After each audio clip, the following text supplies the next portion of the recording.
drama.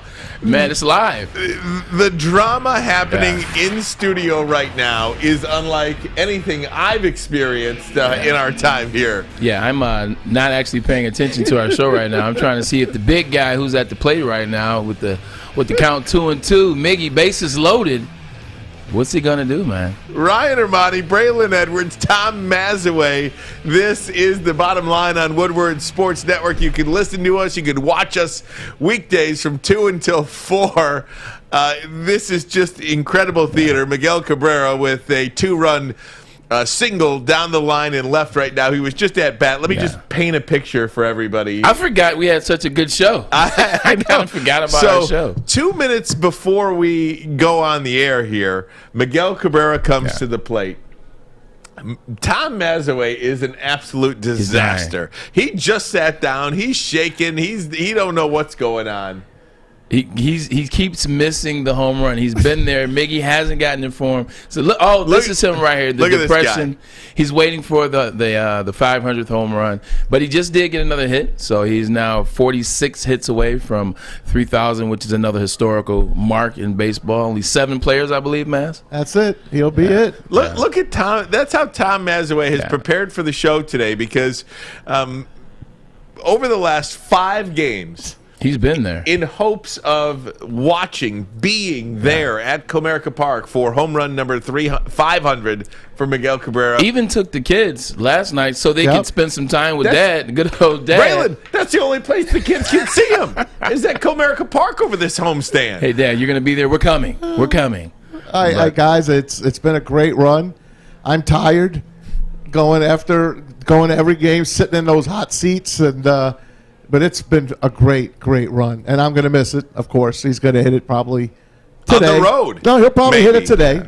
He'll hit it today. I hope he does. I hope they get to see it in Detroit, and I hope a kid gets the ball. Maz, explain to everybody out there watching right now why it was so important for you to be at the game. Because I'm curious as to how many people here in Detroit were actually at all 5 games. And this was not a media pass situation where Maz just walks in. Maz got tickets every day and sat in the stands with everybody else in hopes to see number 500. Why was it so important to you to be there to see it? I love sports. It's embedded in me since I was a kid. Baseball is a passion. It's a phenomenal game. And to have this team so bad for 7 years, but so good for those 10, 11, 12 years that they gave us. That was great theater. But I wanted to see Miggy do it. I mean, he's, I think, the greatest Tiger. And I know Al Kaline and Ty Cobb and go on from there. But this guy is an amazing hitter. To see him to see him take his spot in the record books would have been fun to watch. And those foul balls he hit, I'm telling you, the crowd, it was different. It felt different. I was getting the chills, man. I really was. I see him getting them now. I was getting the chills. I think, and we've talked about it all week, kind of, sort of, and even going back to last week when we first started, it's just a nostalgia piece. I think with every at-bat, with every hit, every foul ball, every home run, 499, every single like he just got, it reminds you of 06. It takes you back to 2011. It takes you back to 2012. It takes you back to 13. These are all first-place divisional finishes, mind you. It takes you back to the year that need not be mentioned when a guy from a team in Beantown hit something and did something. It takes you back to 2014. It takes you back to when we were right there for oh so long. So every hit is like, oh, man, remember when we got Prince Fielder? Oh, man, remember Verlander? So, yeah. And watching Maz with the agony today kind of reminds everybody, takes you back to all the bad years, too, because Maz just comes in. He's the sweep? Distraught. I am. He's got no whereabouts with him. He's like, I've been at the park for 5 days watching for it. Listen, 2006 was phenomenal. To me, it's one of the greatest Detroit sports moments of all time. When Mags hit that home run against Houston Street and his arm around the bases up, and Placido Polanco going nuts, coming home, and who else was on the base paths? I'm trying to remember. I just remember Placido, honestly. It could have been AJ. I just remember wanting to not play the Mets. Like, I did not want to play the Mets. I thought that was the team that was going to do it. That would have been a great series. And so when when the Cards yeah. win, I'm like, yes, this is who I wanted to play. And then I realized, like, no, this is not who I wanted to play. World Series. I really wanted to play the Mets. But how about this? I went to all those playoff games in 06, except that one I had to let my wife go because I had Michigan football that day. To cover. Oh, yeah. And I forgot who they played. It might have been Wisconsin or Iowa, but we had a late afternoon game, and we had to do the broadcast. So I missed that moment as well. Incredible. Well, Miguel Cabrera, 2 for 2 so far. No home runs, but he does have a few RBIs. And, of course, 2 hits closer to number 3,000. He is 46 away. Quick math there. 7-2, man. Oh, they're my blowing God. them out. 7-2. About time they got to win. What about that funny topic that we had before we got on air? That's exactly where I was going to go with it now. Very random. I've got a bone to pick with this place a little bit here, and that is already. Yeah. I have never been in Listen a place. up, Chad. I have never been in a place with so few trash cans than this place has. This studio, the Lady Jane's facility, the headquarters is absolutely pristine and one of the best facilities that you will see. Very clean. I sit in the offices. I look in, and we sit pretty much in every office. Yeah, we rotate. And there's no trash think cans. tank. It's like a think tank vibe. So we kind of rotate around. There's one trash can. I can't find a trash in can 7 offices or 6 offices. There's one trash can. I might know something about that. Please bestow some. Bring some light. Educate me, Braylon Edwards. 2 years ago, 2019, I took the Quicken Loan / Rocket Mortgage / Bedrock tour downtown Detroit with my main man, Detroit Bruce. Shout out to Detroit Bruce, amazing guy. Played golf with him this year, by the way. And that was the same thing at Quicken. When I was walking around their offices from floor to floor, from cubicle to cubicle, they don't have a lot of trash cans, and they told me, which I guess is probably the same here. So it's a thing. It's a thing in companies, places, corporations. It's twofold.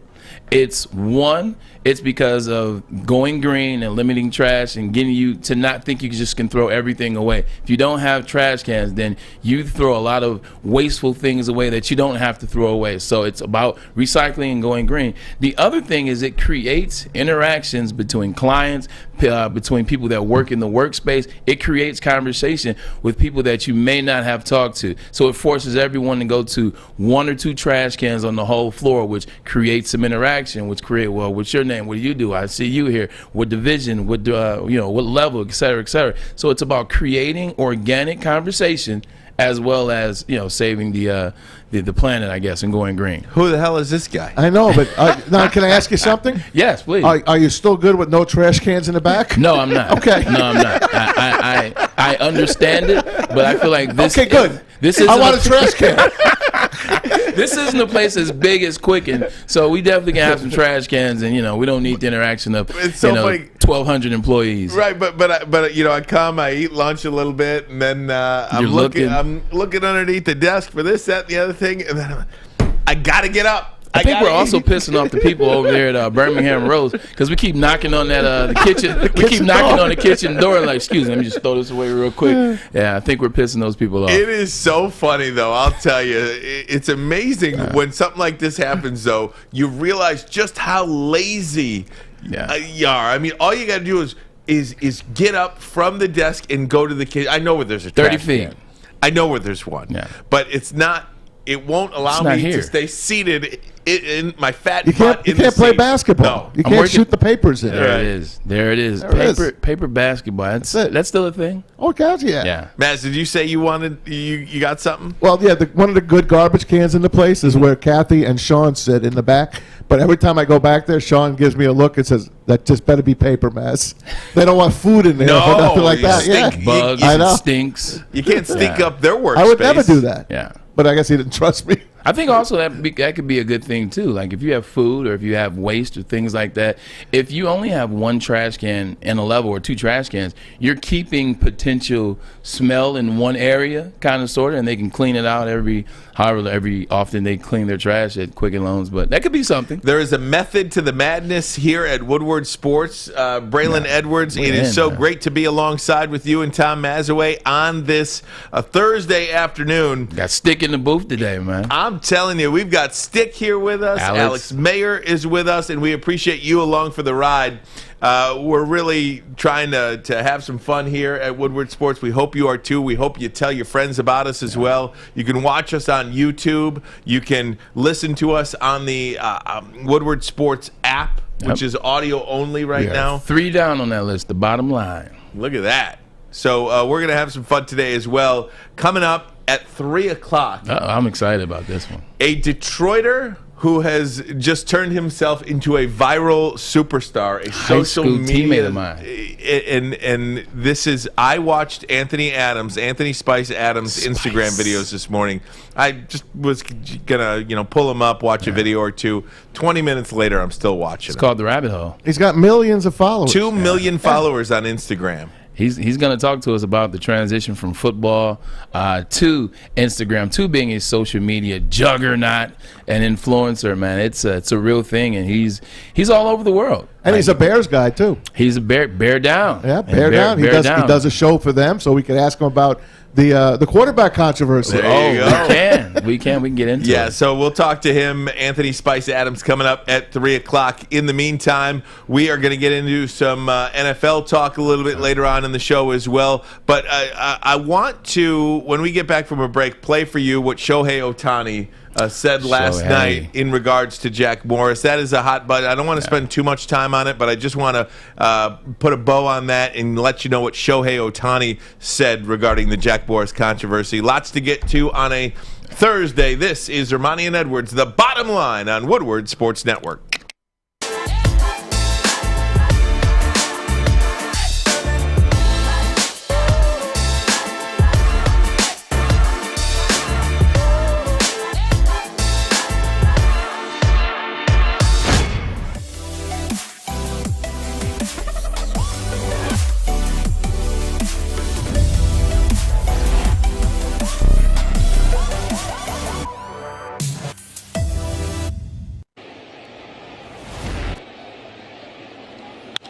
Ohtani got it! He got it! Number 40! A franchise record for left-handed hitters, 3-1 Halos! Oh, Uncle! Shohei Ohtani, number 40. Number 40 last night for Shohei Ohtani. And, one of the great parts about that is Joe, karma. Karma is a B. Larry Lage from the Associated Press was interviewed Joe Madden today as well, the Angels manager, and Joe Madden gave a shout out to everybody that was in the stands last night at Comerica Park, including Maz. Just talked about the sound of the crowd when Ohtani hit that home run, because he said he had not heard Ohtani be cheered like that in any other stadium, in any other park, like he heard last night in Detroit. And I just think, that speaks volumes about who we are as a fan base here in Detroit, and it was recognized by the Los Angeles Angels manager. Yeah, I think Detroit gets a bad rap because of some of the crime rates over the past 40 years or so, as well as the malice at the palace. I don't think that's something that we'll ever be able to live down as a city fan base. When people think Detroit, they think about that, so they just incorporate all of our sports fans and all of our history and the kind of integrity that we have. This is a great place for sports. This is a great place to go watch a Tigers game as an opposition, to be a Cleveland Cavaliers fan and watch a Cleveland Cavaliers team play against a Pistons team, or Green Bay play against the Lions. Like, this is a great place. Like, you don't see fights or you don't hear about BS or things of that nature like you do in some cities. So, last night, it doesn't surprise me as a Detroiter, born and raised, and it doesn't surprise me as a Detroit fan. This is who we are, and I think yesterday we had a chance to put that on full display, and I'm proud of the city. Some of the greatest sports fans in the country, if not the greatest sports fans in the country. Shohei Ohtani was asked yesterday regarding the Jack Morris controversy. It's well played out. We don't need to get into the Jack Morris controversy anymore, but I wanted to play for you Shohei Ohtani's thoughts. This is audio and video from the translator for Shohei Ohtani. Take a listen. Tigers broadcaster named Jack Morris was suspended for something he said during one of your at-bats yesterday. I'm not sure if you heard that, but I wanted to ask what your reaction was to it and your reaction to how the Tigers handled it, suspending him for the rest of the season. この試合の打席の中で、翔平の打席の中で、解説のジャック・モケさんがちょっと不適切な発言をして、チームから謹慎処分になったんですけど、その事実は知ってましたか？あと、球団の処分に関してはどう思われますか？危機はしましたね、動画でですけど、処分に関してはあまりどうのっていうことは僕は言うところではないので、個人的には全然気にしてないですし、影響力のある方だと思うので、そこら辺はもちろん難しいところではあるかなと思います。Yeah, I did see the footage and I heard it on the video. But I mean, personally, I'm not offended, or I didn't take anything personally, and I have no say to what the Tigers wanted to do or what they did with him. And I mean, he's a Hall of Famer. He has a big influence in the baseball world, so it's kind of a tough spot. All class from that kid, Yep. Shohei Ohtani, and we wish him all the best. Yeah. I seriously believe he is the best player in Major League Baseball right now. He is the most exciting player in Major League Baseball right now. How do we know that that's what his translator actually said, though? Maybe his translator said something else. Hey, listen, just you nod your head and say, okay. Don't forget, there are journalists that can understand that. No, I know. I was being funny for 2 seconds. I know that. He took it in stride. He did. He did the right thing, and man, this kid is a really good player to watch. So fans last night might have been disappointed that Cabrera didn't hit number 500, but they did get to see Ohtani's number 40. Guys, let's get to the Lions now, because there was some news today and news yesterday regarding Don Muhlbach. We talked about this. Don Muhlbach, 17 seasons, 260 games for the Detroit Lions, second most of all time, only behind Jason Hansen. And the guy doesn't make it through the first cut, Braylon. Cut on his 40th birthday. Happy birthday, man. Feliz cumpleaños. Feliz cumpleaños. So that was the happy birthday message to Dan Campbell. And earlier today, Dan Campbell had this to say regarding the situation for cutting Muhlbach on his 40th birthday. Yeah. No, there's no way to sugarcoat that, I'm an asshole, so that's about the best way to put it, and I hate it. No, it is, but there's no way to, there was no way around it, really. I mean, yeah, you could say there is, but ultimately that falls on me. It's my fault, and Don's a hell of a dude, and, it sucks, but it is what it is. Yeah, this is actually great. What he did there is he took it off of anybody. He took it off Sheila Ford Hamp. He took it off the GM. He took it off Holmes. He took it off the team. He took it off the thought process. He took it off the extra questions that the media could have asked him. He basically said, blame it on me. I'm the a-hole. It's my fault. There's no way around it. Like what he does so well, and my father said yesterday, is he takes away things that you can poke at and kind of add extra questions. Like, the media's job is to continue to ask questions around the same topic. When he takes it away from you like that, hey, it's my fault, blame me, there's no way around it, I'm the a-hole in this situation. Okay, so how's golf looking in practice? Like, he takes you to the next point. You agree or disagree, man? I listen. If he was going to get cut, he's going to get cut. But I think, why couldn't they just wait till the next cut?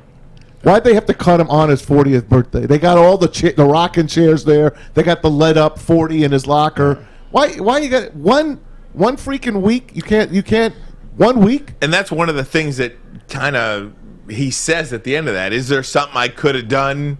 Could I have kept him? He says no way around it.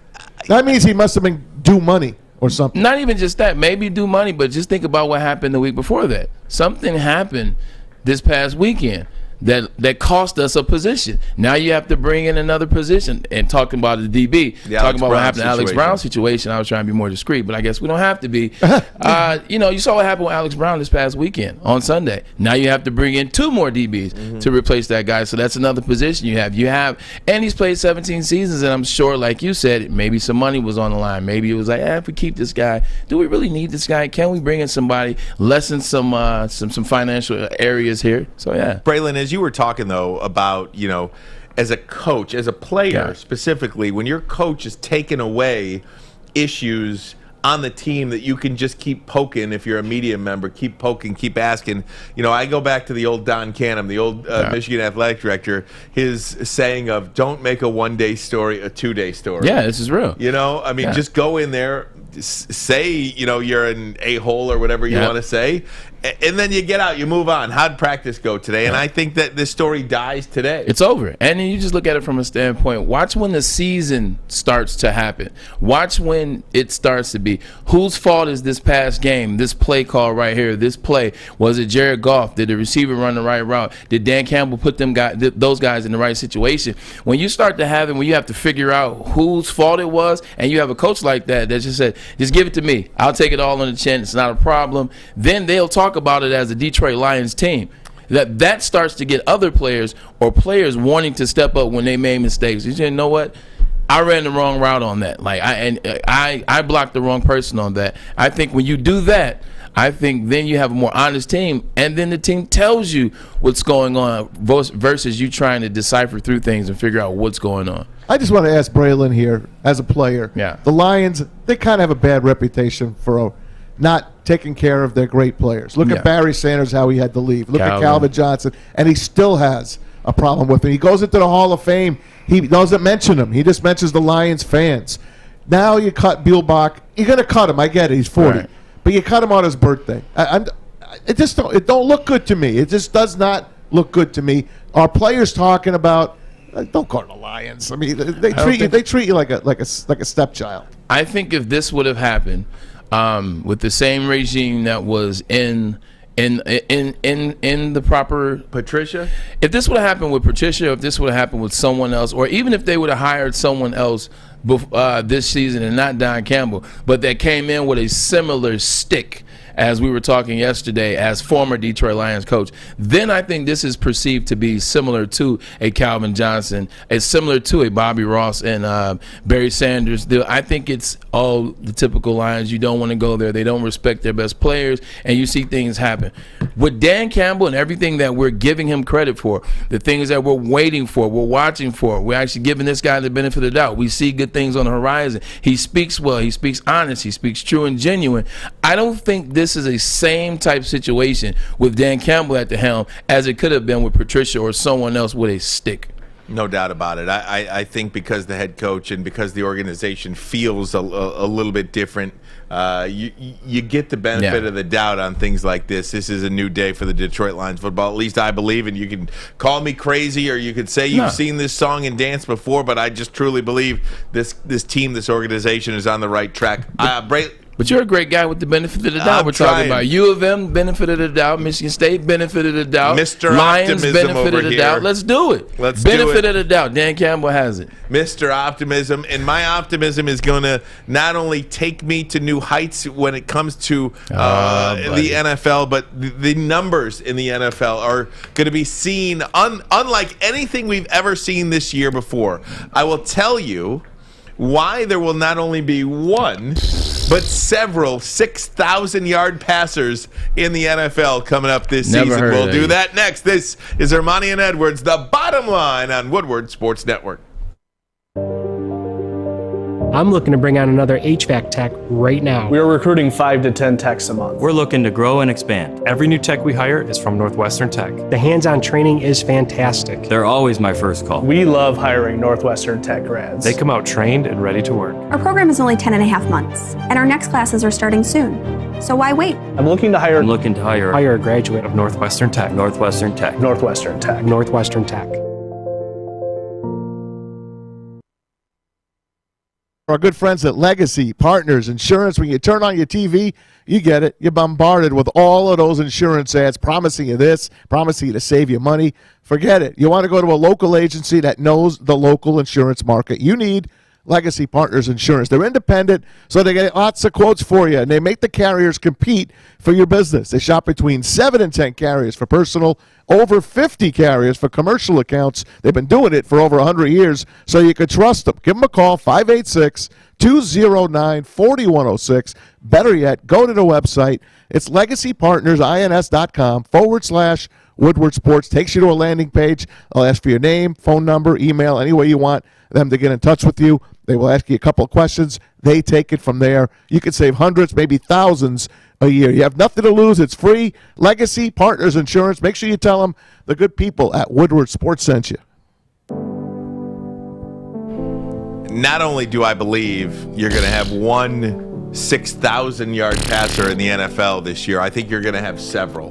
Let me fall asleep. And if you give me a minute, Braylon, I'm going to plead my case to Maz. We have Judge Mazaway over here today. That's me. The judge. I'm the judge. I'm going second. Then I'll let you plead. I won't say anything. I'm going to be Judge Wapner. Okay. Or Judge Ito. Judge Ito. He was good back in the day. Remember the old ESPN Sports Ito Center anchor, good. Bill Pito? Oh, I love the judge. Judge Pito. Just great. So good. Okay, so I saw this column in ESPN.com a couple of days ago, and I'm just fascinated by it. Peyton Manning is the all-time leader for passing yards of the season, 5,477. He did that back in 2013 with the Denver Broncos. Dan Marino threw for 5,000 yards in 1984. 28 years later, it took 28 years after Dan Marino reached 5,000 yards for Drew Brees to throw for 5,000 yards. He did that 5 times. 8 different quarterbacks, including Matthew Stafford, by the way, have thrown for 5,000 yards. What's another 1,000? Okay? What's another 1,000? And I'll tell you what the other 1,000 is. There's an extra game this year. And no, I'm not saying that there's going to be 1,000 yards in one game, but I do think that absolutely matters in this case. I also believe that the style of play in the NFL is geared all towards the quarterbacks. It has been going that way for many, many years. And the year of the quarterback, it is a quarterback-dominated league. Quarterbacks all over the place. You've got Dak Prescott, Tom Brady, Patrick Mahomes, Matthew Stafford in L.A., Aaron Rodgers. Although Aaron Rodgers has never thrown for 5,000 yards, his career high. He's never had to. Was 4,600 yards. He's never had to. Never had to. And the sleeper here is this guy that you see on your screen, Justin Herbert, from the Los Angeles Chargers. I almost called it the Los Angeles Chargers of Anaheim. What happened to that for the Angels? That just dropped off. I don't know, but there's 6 players right there that have the potential to throw for 6,000 yards, not only because the game has changed, the rules have changed. You can't touch these quarterbacks, but you get that extra game. And if healthy, I think you can see multiple players throw for 6,000 yards. I think that's a big deal. Are you done? I am finished. You noticed that I was very quiet the whole time you talked. I was very polite. Word. Judge, can I plead my case to you, sir? Please do. So you already talked about the quarterbacks that have thrown for 5,000. There's no need to mention them. I'm only going to mention 2. We're going to talk about Peyton Manning's season, and then we're going to talk about Patrick Mahomes. Peyton Manning is the all-time leader in yards in one season, 5,460, correct? In that season, he only had, 3 games that were under 300. He had 295 in the 6th game of the season. He had 150 in the 11th game of the season, and he had 266 in the 16th game of the season, last game of the year. If he would have thrown for 300 yards in each of those games, he still would have fell short of his goal. And his numbers for that year were astronomical. 7 of those games were 400-yard passing games, by the way. It took all that to still fall short. Here's Patrick Mahomes, okay? Patrick Mahomes, when he threw for 5,097 yards, he had 6 games where he threw for under 300 yards. And so everything in those games has to go right. So not only does it have to go particularly right from a health standpoint, Everyone has to stay healthy. Mikael Hartman, very important. Mikael Hartman has to stay. Tariq, Kelsey, all these guys has to stay healthy, including him. Not only that, you have to be in a warm weather climate or a bubble. Hence why Breeze has thrown 5,000-yard seasons, unlike everybody else. Everything and all the factors adding up, even if you add an extra game, it is darn near impossible to throw for 6,000 yards. You're adding another 1,000 yards in one game, like you said, and it's not going to happen. Even if you want to give those guys, add that up to 300, it's like 195 yards. Takes him to just over 5,200 yards. Add 800 in one game. It's not going to happen. Weather has to be perfect. The circumstances of weather: no rain, no snow, no sleet, no injuries, no broken arms, no torn ACLs. As athletes have gotten better, injuries have happened more and more because they're faster, they're stronger, so those injuries tend to happen. It's not going to happen. It never happened. And also, you have to be extremely bad to pass that many times. And I use Patrick Mahomes. He's the only player that's going to play on a team where he can throw for 5,500 yards, and it doesn't disrupt their offense and what they do. On defense, it's not going to happen. It's not going to happen. If I may have a rebuttal, Your Honor. You do. It's all you. The floor is yours. Basically, what this boils down to, in a 17-game season, is there a quarterback on the board that could average 352 yards a game? You mentioned the guy in Patrick Mahomes. Is Patrick Mahomes going to drop a couple of 400-yard games this season? Maybe multiple 400-yard games. I say he has at least 4 games this year where he throws for over 400 yards. But you didn't talk about what happened in his second two seasons. He wasn't in the 5,000 range. That happened. No, he wasn't. That happened his first season. Yeah. What happened last year? 5,600. What happened the year before that? 5,700.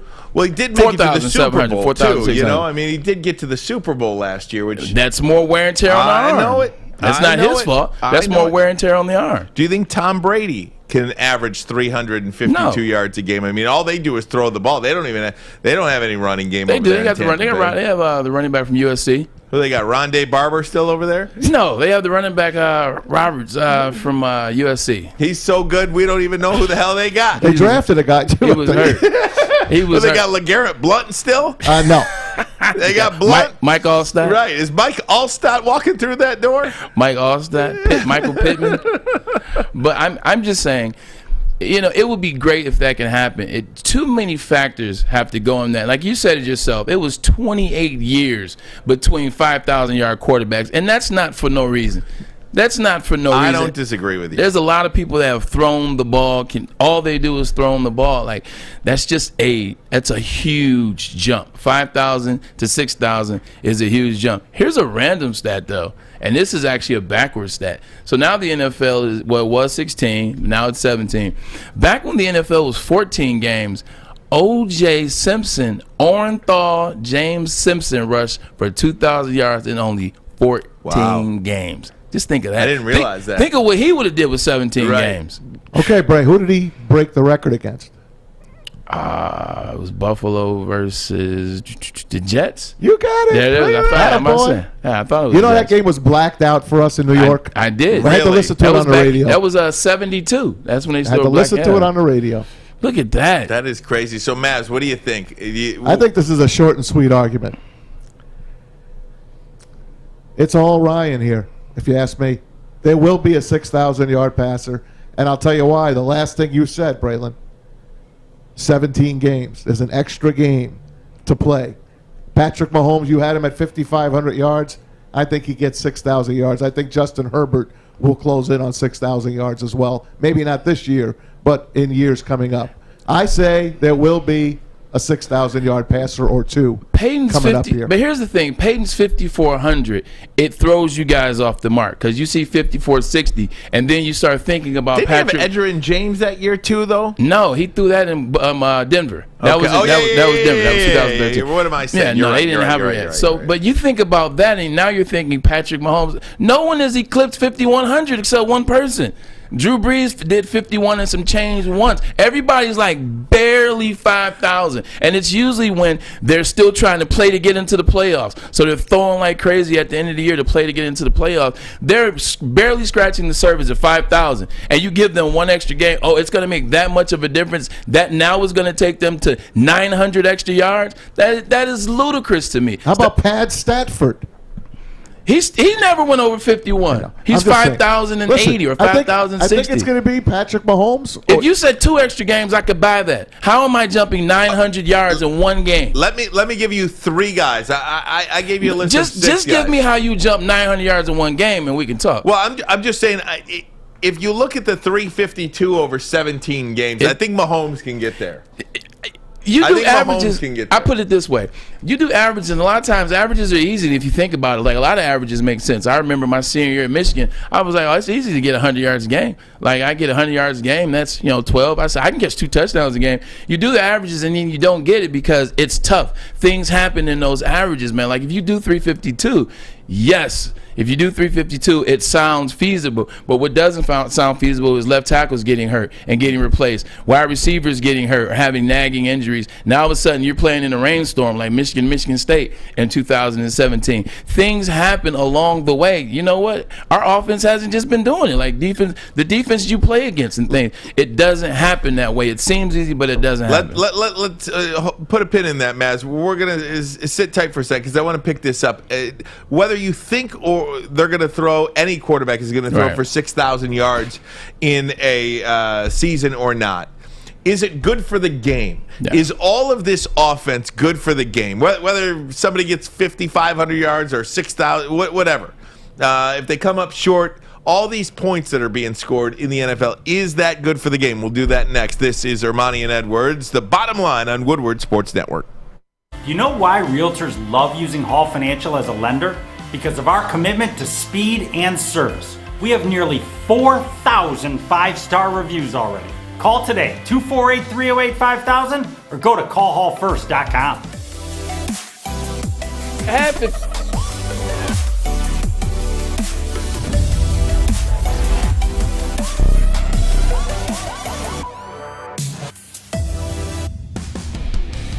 I'm still hot. I was going to say, Braylon's still upset because about I just this don't whole see how situation. you jump 900 yards in one extra game. Like I understand the concept and I understand 352. Like 352 doesn't seem like a lot when you're looking at Mahomes, you're looking at Brady, you're looking at Stafford. Now that he has consistent weapons, weapons, not jumping up 900 yards in one game. You're jumping up a little in every game. But that's not going to change in every game. You might jump up 80 yards in every game. If that's the case, then if OJ rushed for 2,014 games, why haven't we had a 2,500-yard rusher yet? Because the game changed. Because they bench him at the end of the year. It doesn't seem like it's that hard. The game changes, though. Adrian Peterson, they rushed him every down. He still didn't get 2,500. Like, it seems easy enough, but I'm telling you, it makes that. And it's not like you're saying get from 5,000 to 5,600. Like, if you're saying 5,600, I can lobby for that. I can buy some of that juice. But you're saying 6,000, and I know you're saying it's not 9,000 in one game. If everybody, with the exception of 2 of those 7, have only thrown 5,000 and not 5,100, then you essentially are saying you need another 900 in one game. Can I change my vote? Thank you. He's talked me out of it. I'm telling you. Maybe Trevor Lawrence could be the guy. He's got to learn. He's got to start first. I know. Look, again, regardless of that, this because I'll give Braylon. You know what? When you put it in that perspective, I do understand what you're saying. That's a chunk of yards, man. That's a lot. It is a lot of yards, but this game is changing. It's evolving. It's all offense right now. And then you look back at the Super Bowl last year and you say, how did Tampa Bay win that Super Bowl? They did so with defense. Is it good for the game, Braylon Edwards, that there is all this offense being scored? I think back to when Michigan under Rich Rodriguez was winning games 64-61 in overtime. And I honestly, this is going to sound so stupid. I can't even believe I'm saying it because a win is a win in my book. I hated winning games 64-61. I don't know why. It just felt dirty. It felt ugly. It felt nasty. It's just you weren't used to it with Michigan. Yeah, that's all. I think at the end of the day, the way in which the game is evolving, Ryan and Maz, like it's a younger fan watching the game. Like we're getting older, and we're not old by any means, but we're getting older. Younger fans are coming up and they're dominating what they want to see. Remember the game where the St. Louis Rams play with Jared Goff, who's now a Lion, played against Mahomes, Mexico City, and everybody wanted that to be the Super Bowl. What was the final score of that game? 50-49. Yeah. That game was amazing. Yeah. And I'm older. I don't want to see 60-60. But I don't mind 45-50 because there's some level of defense played in those games. Like even with there's some levels. Sometime the defense will get better. You'll never see 70-70. But that Rams game versus the Chiefs. That wasn't bad. I wanted to see that run back in the Super Bowl. My dad would ask for that kind of game all the time. My dad's, in his 90s now, but he wants to stay awake. He wants action. It's exciting. That's what he wants. Basketball? I mean, look, remember the Pistons in 04? They were winning 65-60. It was terrible. It was bad basketball. Terrible. They only had 4 teams score over 100. They only had 4 teams score over 100 that year. I like this. We just watched that Malice at the Palace, and one of the clips in that was Pistons-Pacers game. And in the fourth quarter, with like 5 minutes to go, they had 100 points. It was like 59-59 with 4 minutes to go in the fourth quarter. Yeah. What the heck is that? Hey, that's the only way the Pistons could have won that year. And we were happy about it. Yeah. But in reality, you want to see scoring. I think you do. So it worked for us because we were Pistons fans, and when we won, it was like, heck yeah, we're winning. But if you're watching TNT and you're watching another game, you're like, oh, man, 80 points, get out of here with that. Now, listen, sports are different. Football, maybe people want to see more scoring. Basketball, more scoring. Hockey, I like 1-0 games. Yeah. Baseball, I like 1-0 games. That's just the way I like my sports. I agree because and even soccer. Soccer's the same as hockey and baseball. Oh, soccer's a miserable sport. Because it seems like miserable. I love those 0-0 games. I just love it because you watch the whole game and it's a chance to the other team has a chance to win the whole time. Like even up until the clock hit 0, that 0-1, that 2-1, that 3-2, like it's always like. We just talked about Lidstrom against the Penguins, right? In Game 7. Phenomenal. Game 7, yeah. Yeah, Game 7. Like, we had the shot. So, I agree with you in those 3 sports. Before all the soccer people kill me, I will say Go! At the start of the pandemic, the Premier League, the English Premier League soccer was the first sport back. Yeah. So I started watching it a little bit. It is interesting when you watch the game and you see how it can evolve, and you see these kicks going. And then you got the goalie coming out, and sometimes the ball goes in the back of the net. Okay, can I just say something? Oh, Lord. When it was just soccer here at Woodward Sports, we were betting on the games. We were going to MyBookie daily. Fish is a huge soccer fan. Oh, yeah, he pulled that Arsenal out of nowhere yesterday. He was telling us this team's going to win, this guy's going to score, blah, blah, blah. But then I bet on wasn't the World Cup the last FIFA. I bet England in the semifinal to win. Copa. I bet England to win. They won, but they won in extra time. I didn't get paid. I lost that bet. No soup for you. No soup. So I'm like, forget you, soccer. Forget it. That is interesting, man. I just remember because I've always that was actually the first sport I played at Rosedale Park back in the day. They had to be like 3 or 4, but I remember 2014 when World Cup was huge, and that's because USA. It was huge here because USA actually had a team. We actually were pretty good. We actually had a chance to beat Portugal and Ronaldo and actually get into the semis.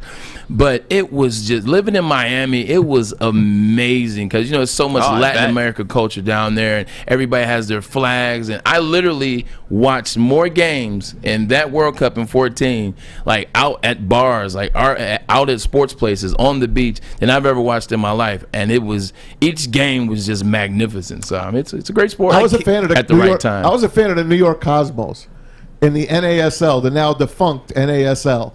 Pele. Sounds like a female drinking league. Do you remember Pele playing here at the Meadowlands? Or not? I don't remember him playing here at the Meadowlands. Well, it was a great event. It was a phenomenal event when the Cosmos. I went to the last Soccer Bowl championship. Pele. What happened at the Meadowlands?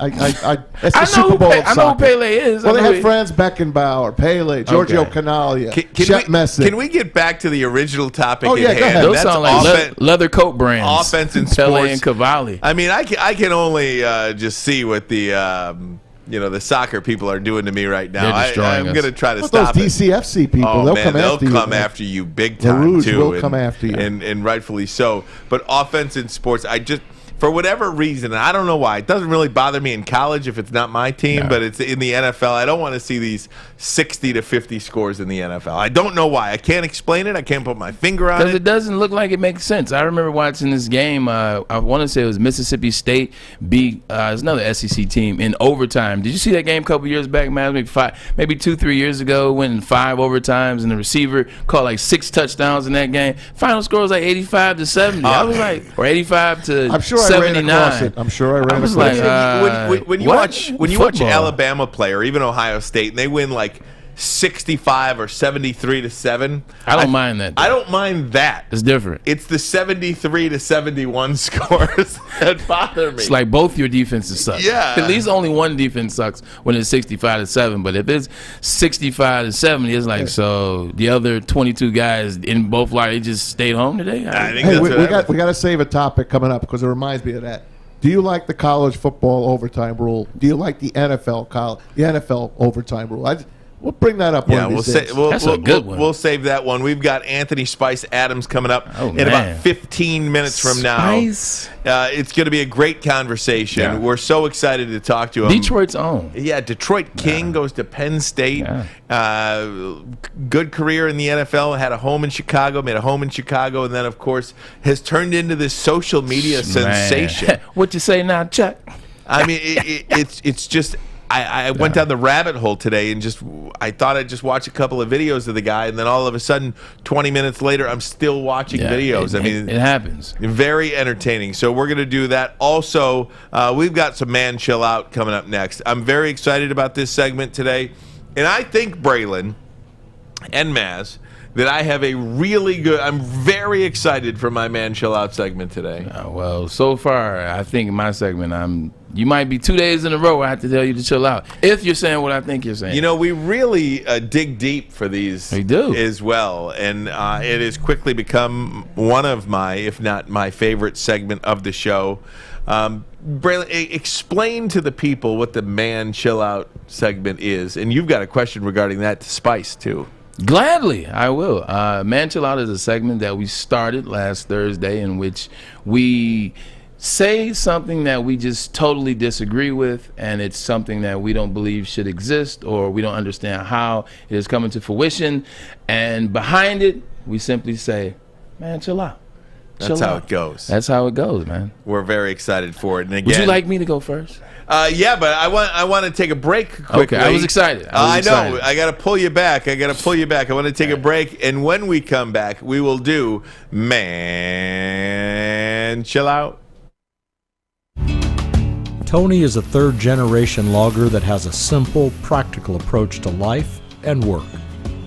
That's why his Coast DX342 knife is perfect for him. The stainless steel blade is rust-resistant and made for all-weather use. And the double roll-lock safety ensures that it will never inadvertently close when he doesn't want it to. That's why Coast is trusted tough. Detroit Pistons, I'm all the way in. Let's do it. Ever since the Pistons drafted Cade, different vibe around here at Woodward Sports. Hey, Sean. What up, though? What's up, Adam? What's up? Hey, Nick. What you working on? You ready for the show, baby? How's it going today, Fish? What up, though? Right back here on Woodward Sports Network, The Bottom Line, Ryan Armani and Braylon Edwards with Tom the Man Mazaway, who we've got to just put a seatbelt on in that chair because Miguel Cabrera is on We deck. got some good news in the break, man. Somebody's already ready to kind of get to us. Yeah, we got Spice Adams ready to go. So, we do have a it's Jamer Candelario with a home run. One position too soon. Jamer Candelario with a home run. 8-2 Tigers right now in the fourth inning. We're going to get to Anthony Spice Adams in 2 minutes. 2 minutes. Yeah. Count them down, 120 seconds. But quickly, we are going to go through this. Man, chill out. Oh, boy. Oh, boy. Oh, God. He is working that. Let's do it, fellas. You want to start off, Maz? You want to go first? You want me to do it? Or you want to do it? You laid off, right? Yeah, you go first. Hey, man, I'll start the groundwork. You guys know what I'm going to say. We talked about it earlier. We pleaded our case to the judge. I believe the judge overturned his decision. 6,000 yards, man. It's just not going to happen. I think it's just too much. They're going to have to add another game and get rid of another preseason game. Now, if you get to 18, then you might be in business. But as it relates to 17 games equaling 6,000 yards, man, chill out. Chill out. That's a good one. It's not going to happen. Chill out. Okay, ladies and gentlemen, boys and girls, last night, White Sox pitcher Lance Lynn ejected from his start against the Oakland A's. This was in the fourth inning last night. As he was walking off the field, the third base umpire walked over, tried to inspect his glove, his hat, his belt. He did not stop. He kept on walking. He walked to the dugout. He left his hat. He left his glove on top of the dugout. And that wasn't good enough for the umpires. So he threw his belt onto the field towards the umpire. He got tossed for that. It was very reminiscent of Max Scherzer getting undressed on the mound when the umpires tried to get him and tried to inspect him for a foreign substance. This Major League Baseball has gone way too far. Major League Baseball, I'm pleading with you to stop inspecting these pitchers. You are slowing down the game. You are breaking the concentration of the pitcher. So, to you, Major League Baseball, I say, man, chill out. I like that, bro. Yeah. And I agree. Thank you. I agree. They were a lot tougher in the beginning of this whole thing. I thought they're starting to get away with it a little bit more nowadays, but not last night. Miguel and not Cabrera with a ground Lynn. out, by the way. Okay. Just now. Thanks, Miggy. Okay. My man chill out is Frank Ragnow, the Lions center, the highest paid center in the NFL, and we know him as one of the best centers in the NFL. He did not make the NFL top 100 list. There are other centers on that list. Jason Kelsey, Ryan Kelly, Corey Lindsey. They all made it. How come our guy Frank Ragnow is not on that? He's the best he's the best center in football. At least that's what we think. He's our Lion. We think he's the best. He's the highest paid. NFL, man, chill out with that. Yeah, I definitely agree. With Maz's all pissed Maz off. is fired up on that. I mean, I love when Maz gets fired up because it's such passionate and very, very honest information that he gives. So I'm glad you feel that. I feel it. Whenever you go that route, I'm like, one, he's telling the truth, and two, let him have it, Maz. I love it. Thanks, Bray. Hey, speaking of love, you got a lot of love for this guy. We got a lot of love for this guy. Tell us about it. I'm actually excited, man. 2 days in a row, I've had the pleasure of bringing on someone that is either a family member or super close in relation. Spice Adams, King High School. He and I played on the same high school team. He graduated in '98. I graduated 3 years later. He goes on to Penn State. Just always in my corner, always a good dude, great football player, even funnier person, just a great person. His mother, Connie, she raised a stud with him, man. So I want to bring him on, man, and let's talk some stuff. Let's talk about the transition from football to social media now as Spice and Cream Biggums and What You Say Now, Chuck, and all these other characters that he portrays. Ladies and gentlemen, let's bring on Spice, man. Look at that. Anthony Spice he's in the building. Yes, sir. Spice. What's going on, man? What's going on, brother? Appreciate you for coming on, man. So, I know you wanted to jump out, Ryan. Anthony Spice, the first thing I have to ask you, so you graduated from King in '98. I graduated from Grosse Pointe South in 1997. What would have happened if running back Ryan Armani in 1997, if for Grosse Pointe South ran into Anthony Spice Adams, man? Who was going down on that one? You would have got destroyed. You would have called our Grosse Pointe ambulance. You would have got destroyed. We need I ambulance. guarantee you probably was running about a 5.2. Is it like watching Rich Eisen in those the 40s that he runs on a combine in suit? You're giving me too much credit. I think I was like 5'6", 5'7". He said 5'2". It felt like I gave him too much credit. Too much hype. Oh my Spice, God. I go back to those high school days, though, and I think to myself, how does such a talent like you escape the state of Michigan and go to Penn State? How do these Michigan schools let you leave? You know what? It wasn't Michigan or Michigan State's fault. I mean, they should have recruited me harder, and but I just wanted to get away. I wanted to lead a state. I just wanted to get away. It was too easy for my mom to drive 45 minutes. Pop up. To Michigan. Oh, Connie will pop up. Oh, for sure, no question about it. And then what's funny is I went up to University of Michigan spring game to see Braylon. And y'all had like some dinner or something like that. Yeah. So I'm sitting at the table, and Lloyd Carr just comes over there. And he's like, I remember that. I remember that. He's like, how come you didn't come here? And I was like, that. what? I'm just trying to eat my little salad. You know what I'm saying? And see my dog at the spring game and stuff like that, man. But, I just wanted to get out of the state, man. That's it. Hey, Spice, switching gears for two. So actually, staying on the Penn State topic, talk to me about that 2002 year. Like, we'll get to the 49ers and to the Bears, but talk to me about 2002. And when I say that, I gotta get people to understand how good that Penn State team was. Like, first of all, the Big Ten was loaded that year. You had Iowa end up winning that year. No, Ohio State won, but I think 01, 02. I think Iowa did win. Who won 02? That was Ohio State ended up winning. Ohio State won. They win the national championship. You had Too many Iowa concussions, man. I don't even know. Man, I'm trying to tell you, but you had Iowa ended up, sharing the Big Ten. They went out to USC. You had Penn State. This team was fully loaded out there in Happy Valley. I mean, I'm just reading it off. You had Marcus Haynes on the line, drafted 14 overall. You had Jimmy Kennedy in the middle, drafted 15 overall. Reversed or drafted 12 overall. You had Larry Johnson, 2,000 yards. He was drafted 27. What a player. Brian Scott, wide receiver, was actually drafted here. Brian Johnson was drafted here in the first round, 17. You had Brian Scott, 55. You had Double-A, Anthony Adams, 57. You had a ton of draft picks. What do you think happened with that 2000 team and why maybe they weren't able to be as good as the draft picks that you had that year? Because you guys were loaded. I don't know, man. A couple of games just came down to one or two plays, man. You know how that is, man. And it's just like one of them. I remember one of them.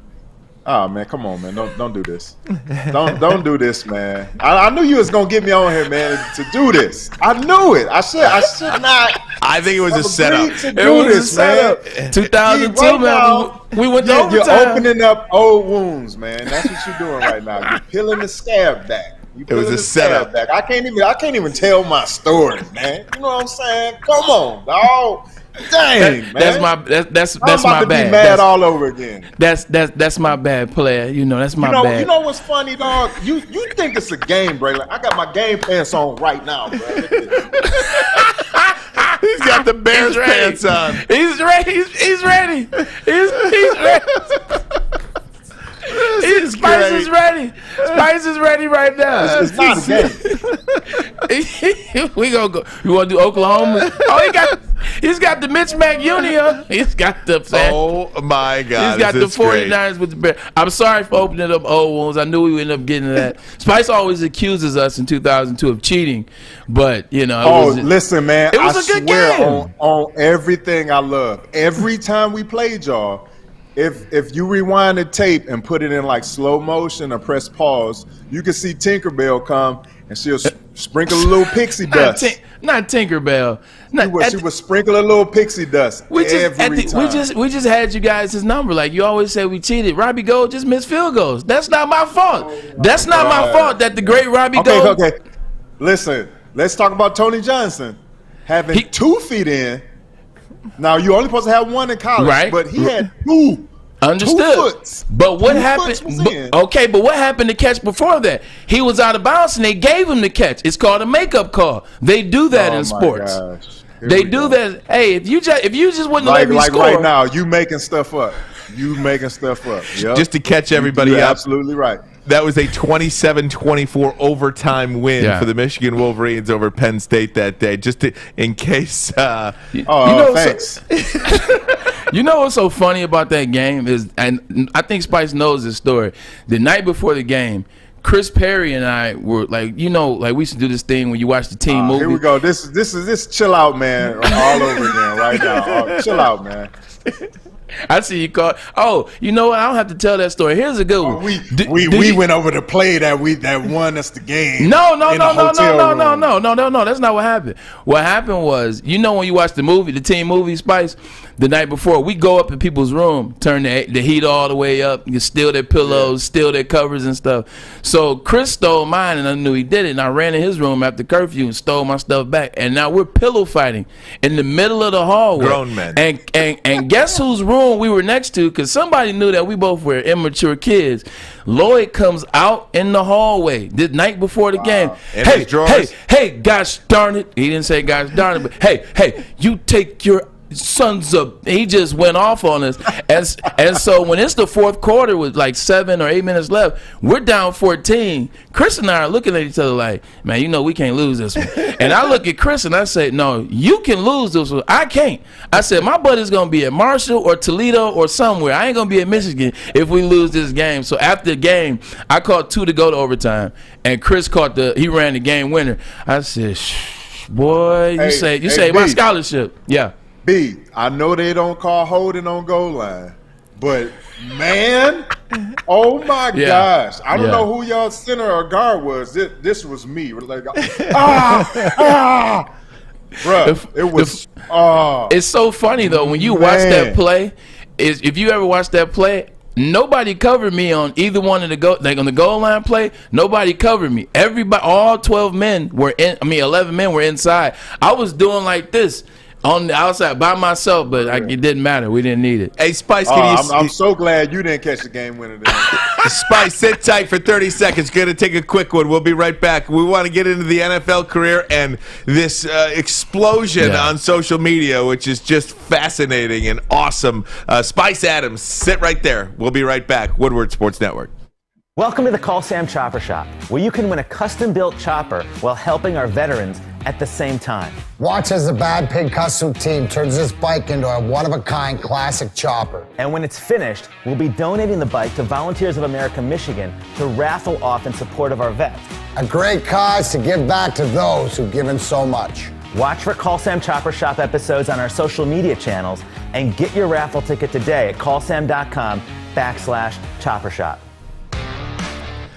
Top of the hour here on Woodward Sports Network. Ryan Amani, Braylon Edwards. I'm excited, bottom man. line. This is fantastic. Anthony Spice Adams, Detroit King, Detroit Kid. He is now one of the greatest social media sensations. Great family man. Got to add that in. Absolutely, great family man. And of course, a long-time career in the NFL. Had made a home in Chicago. But I want to get into this NFL career, if I could, Anthony, because Braylon and I always talk about it so many times. It's not really when you get drafted, but it's what team you get drafted to. Yeah. Like if Braylon Edwards didn't go to a team in the Cleveland Browns that had 47 quarterbacks in his time, he still made the Pro Bowl, right? Exactly, this is true. Exactly. So does that and then became enemy number one? Yeah, behind LeBron. but nonetheless, talk about your time for the 49ers, and then ultimately, really becoming a household name there in Chicago. It was a good time, man. I got drafted.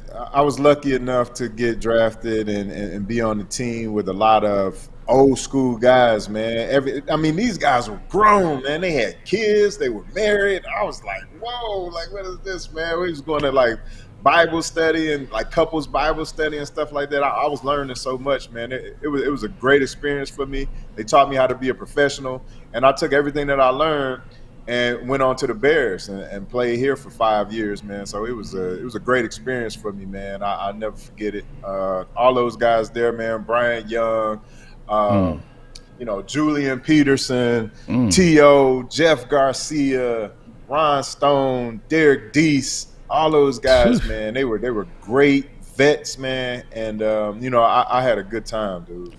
For a long time, I couldn't decipher between Julian Peterson and Julius Peppers. I thought they looked a lot alike. They looked a lot alike. Spice, like, get us into this. Like, obviously, we're talking football. Let's switch gears for a second. I worked with you at Big Ten Network for a short stint, and you were doing the media there, and I started to see you really do the funny things with Big Ten Network. But you already had been building your fan base on Instagram. You're becoming this funny man on Instagram, and a lot of the characters that you do naturally, like that you have done since high school and even before then, and that you do at home with your kids, your wife, you started putting that out there. Like, when did it just explode? Because you were picking up momentum, and then it was like COVID-19 hit, and I got, excuse my French, I got like little white kids coming up to me like, man, how you know Spice Adams? I'm like, how you know Spice Adams? You know what I'm saying? So like, everyone knows you. Like, one of the kids in the studio found out you were coming on yesterday. You should have seen his reaction. Like, Mike can't be any older than about 20. Like, about 19, 20. He saw the reaction and he was like, what? Spice Adams gonna be here tomorrow? So tell me about like when it just took off for you, and how you were able to share so much of yourself with the world. Well, first of all, I didn't even want to be on social media. Like, I was just like, so you put together your thoughts and you type it onto Twitter, and then people judge your thoughts on Twitter. I was like, that's the stupidest thing in the world. Like, why would you want to do that? And so some of my teammates, like Chris Harris and Earl Bennett, they was like, man, you built for social media. And I couldn't see it. I didn't understand it. I didn't understand the dynamic of it. I was like, this is wild. Like, I don't want to do this. And so what they would do is they would tape me coming into the locker room or record me going into the weight room, and then they would put it on their social media and they say, man, look at the interaction. Like, look how many people comment on it. Like, this is crazy. And so I was like, wow, man. So I started my little stuff, and I started doing it as I was playing. But then once I retired, I started seeing these videos of people doing like stereotype videos, like stuff big people say, stuff small people say. And I was like, nobody has a stuff that NFL free agents say. Like, this is what I'm going through right now. Like, nobody has a sports angle. So I put it out on YouTube, and everybody liked it. And then after that, I just kept putting videos out, man. I started hollering at some of the fellas. I was like, yo, should I put this video out? And they're like, yeah, man, we see this all the time in the locker room, but nobody else really get to see it. So I just started putting it out and started becoming consistent with it and putting out a bunch of relatable videos. And people started to like it, man, and opportunity has been knocking for me. Talking to a native Detroiter, Anthony Spice Adams. So great to have you along with us here, Anthony. We appreciate your time. I was telling Braylon and the guys earlier this morning, I turned your video on for it's a rabbit hole, man. Dude, I'm telling you, I was at work this morning, and I was like, I'm gonna just check out a couple because I needed a good laugh. Yeah. So I thought I'd get one or two. 20 minutes later, I'm there watching these again, and I think one of the interesting parts too that a topic that you just said, NFL free agent and you post playing career now. So many people just don't realize that you guys, when you quote unquote retire, are young men. You're young men. You can't just sit there and do nothing for the rest of your lives. I mean, to be able to transition to the next phase of your life and really open up avenues even more so than when you were playing. I mean, your brand now is beyond anything it ever was when you were playing.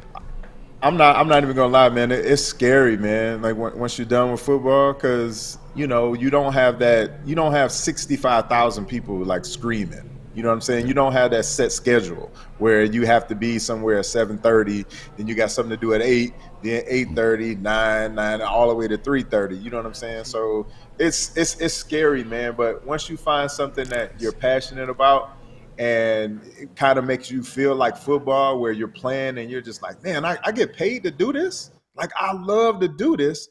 And so, and you get paid for it. You get paid a king's ransom for a kid's game. And so if you can find something like that you're passionate about, then, you can keep doing it and start seeing checks rolling in. And you like, once you do that, then any dollar that you get outside of football, you're like, that's valuable. And so, and once you start doing that, man, you get into a little rhythm and things like that, man, and you start to find out who your audience is, and then you become Spice Adams. Spice. Speaking of Spice Adams, man, we are try something on you. This is a new segment that we've been working on, and it's called Cheer Flames. Now, the Cheer Flames, it ain't called Chill Out, man. Speaking of Chill Out, man, you know where I got that from? Who used to say Chill Out all the time back in King? Mel. I told him. Then I said just like that. Mel Smith. Hold on. Hey, you ain't telling about Swabat? Oh, students. Hold on, we gotta get to this. We gotta get to this segment. So like students will be able to. How they do the hot seat and they ask you questions. So we're gonna do something like that. We call it. It's our version of it, and it's called Cheer of Flames. Now I'm gonna just say, I'm gonna say blank or blank, and you just have to answer. It's very simple. Are you ready? Okay. Are you ready? I guess so. All right, here we go. Yeah. Smoker or grill? Smoker. Dalton or Fields? Fields. Pizza Populis or Giordano's? Pizza Populis. Come on. See, dog. I told you pizza. I told you Pizza Populis. Don't do me like that. I told you man. he was gonna say Pizza Populis. Jay-Z or Nas? Jay-Z. DC or Marvel? Marvel. NFL football or NCAA football? NCAA. Yeah, I knew it. Good one. MJ or Prince? Oh, I'm thinking Michael Jordan. I'm like, what? Oh, my bad. Michael Jackson or Prince? I mean, Michael Jackson. Yes. What? I'm going Prince on that one. Cutler or Orton? Oh, man. Ooh, that's a good one. I stuck it to him on the last one. There we go. I knew he would say KO. So you are the first person I to played more ping pong with KO. There it is, ping pong, man. You're the first one to do Cheer Flames. I think you did amazing. We ain't trying to do it too hard. Just a pause. Just a little bit. So yeah, man. I got one for you, I'm thinking Spice. Michael Jordan, dog. I know, right? You like Michael Jordan, the Prince. Look at Maz. Maz is in like a hair salon. I got one for you. Hair wash back there. This is the best view. That's the best view. Yeah, people disappointed. There's no stylist behind you. Spice is Joe Pa or Bo? He only knows one. Oh, Bo Schembechler? Yeah. Man, you know what's funny? Of course, I'm gonna choose Joe. But my mom was saying if Bo was still at University of Michigan, your butt would have went to Michigan.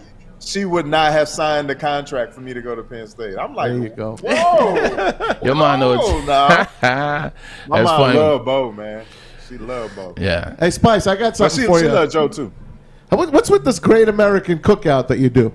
What is this thing? Oh, the Great American Baking Show? The baking show, yeah. Listen, it came out of nowhere, man. They had some co-hosts there, and they were married, and so they had a conflict with their daughter going to school or something like that, so they couldn't do the show. So I was working with this production company at the time, and they said, "Hey, do you want us to throw your hat in for a potential host of this Great American Baking Show?" And I'm like, "Yeah." I had just retired, and so I'm looking for work. I'm like, "Yeah, let's do it." And so fast forward, this was like in May. So in June, it was the ESPYs going on in LA. So I was out there working the red carpet. And so they hit me up. They said, "Hey man, is there any chance you can get out here to LA by, this week and meet with some ABC execs?" And I'm like, "Yeah, I'm here right now." I'm like, "How does Thursday sound, 9 a.m.?" They're like, "Yeah, let's do it." So boom, we go down to ABC's offices. And then they wanted a co-host. So they had Aisha Curry come in, Steph Curry's wife. And when she came in, we just hit it off, we were talking, whatever, blah, blah, blah. It's almost nice little name drop. Weren't even there. And so, no, she was the co-host. I'm joking. I'm like, yeah, Steph's wife, man. Steph's wife. We were kicking it, man. The ABC execs weren't even there, man. They could kind of see, the rapport that we were having or whatever. And they were just like, we like these two or whatever. So by the time we were leaving out of the office, they were like, "We want you to be the host of the Great American Baking Show." And so I'm like, dang, all of this is happening fast. And I didn't believe it until I got my itinerary, because we filmed that in the UK. And so I saw my flight to Heathrow, London, and everything. I'm like, oh snap! Like this is going down. What happened to America? So, I did one season as co-host with Aisha Curry, and I did 2 seasons with former Spice Girl Emma Button. So it was dope, man. Man, that is so great. That's a lucky guy right there. That man. is so great. Anthony Spice Adams. My brother, man. On Twitter, on Instagram. It is a great place to be on social media if you want to have some fun. And you are so right. Every time the barber's trying to line you up, they're always telling jokes. I don't know why they do that. I saw that video today. Before we let you go, Spice, quick one, and I know this is tough for you. What is your favorite parody or video, or what is your favorite one that's like? You can pick 2. Before we let you go, you got to pick 2 because you got a million of them, but I know there's 2. Well, anytime I'm acting like one of the old heads that got the Bluetooth in, like what you say, not Chuck? Like that's the funniest thing ever. Man. Okay. It just remind me of my uncles and friends of the family that used to come over and barbecue and stuff like that. So, I mean, you know how it is, man. You go out to Belle Isle, you choose one of them grills, you get up in one of them shelters, man, and you 5 a.m. Man, that junk is so fun, man. So it just remind me of being back home in Detroit. That's one. And another one is doing Cream Bigums. Cream Bigums is hilarious, man. You see this guy at every gym. He's the last person that you pick, and this guy doesn't lack any confidence. He coming down, chucking a shot, just like he's Steph Curry or somebody. And always fresh off a workout too. He always fresh off a workout. Oh my God! He you know how Lifetime is set up. He just left up top. Now he's coming downstairs and he's extra swole. Hey, I think I made this one, man. I ain't even tried to, and it's boom.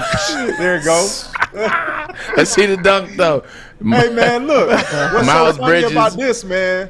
What's so funny is I was in my garage just doing moves and everything, and I had set up my phone on a ladder. I didn't even have a tripod. I just set it up there. It was hot. It was like July, and I'm doing all of these moves. I'm sweating, and then I take my phone and I edit it, and then I'm like, this is stupid. Oh my God! Look at this. Bro, it's just sitting in my phone, right? It's so funny just though. Sitting in my phone. And then one night we were at my son had a track meet, and we were at Ball State, and I was dozing off or whatever. And this was the Cavaliers and the Golden State Warriors, whatever. They were in the championship. So I was like, man, you know what? I'm gonna post this stupid video, dude. Like I'm just get it out my phone. So I post it, then I fall asleep.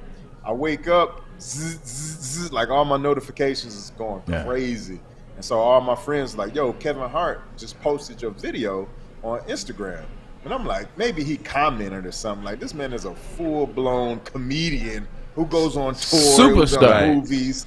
Yeah, I mean, this guy is the real deal. Like, no way he posted my stuff on his page. So I go to his page, and sure enough, the Cream Bigums doing the jab steps and all that stuff is on his page. And I'm like, dang. So once he posted it, then House of Highlights posted, Sports Center, Jamie Foxx, Snoop Dogg, like everybody with like over 1 million followers on their page was posting that video. That's how it happens, so man. it just blew up. Then I had to create an account for him because I didn't want people to take it and be putting all this stuff on there, man. So now Cream Bigum's got like 320,000 followers on Instagram. Wow. Spice Adams, That's Detroit guy, great family, man. We're real proud of your success, and I'm glad I'd never had to find out back in 1997. I would have rocked you. Spice, man, I appreciate it, brother. Thanks for coming on. You be like Mr. I hit you up T. after the show. Take a break. I'd have gave you that business. You got the shoulder pad. That business. Right. Hey, the Lions gonna beat the Right Bears here, this it's not year. a game, man. You got to stay ready. No. Heck no, they ain't beating no Bears. Come on, dog. Come on, Spice. Come on, man. You know what? You know what's crazy? I'm gonna stop by the office today because I usually do it like every week. Let them know I got about 20 plays in me, coach. What's up now? I'm on my way there now. Spice about to tell Maz, man, chill out. Man. Come on, man. We'll at least beat you once. We'll beat you once. Swab back. Swab back. We'll take a break. Come right back. Armani and Edwards, the bottom line. Thanks to Spice Adams. Appreciate Follow you, brother. him all over the place. This is Woodward Sports Network. Do you know why realtors love using Hall Financial as a lender?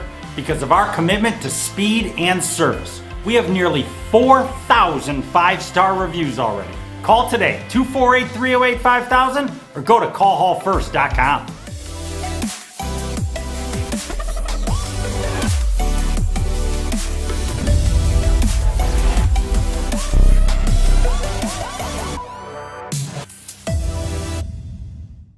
Hey gang, it's Maz for our good friends at MyBookie, our studio sponsors. Of course, MyBookie.ag. Winning season returns, and it's time to get in on the action. First-time players can start by doubling your first deposit, giving you the firepower to add excitement to the games you love. College football boost odds, NFL lock of the season, over $500,000 in contest prizes live on site to make this winning season the best ever at MyBookie. Remember, 18 weeks this year in the NFL, and you can do it. Hop on board. It's going to be great. Don't forget to use that promo code Woodward. Ready for this? You're going to get your first ever deposit matched dollar for dollar. That's extra money credit to your account instantly. Just use the promo code Woodward after you make your first deposit. Bet anything, anytime, anywhere at MyBookie.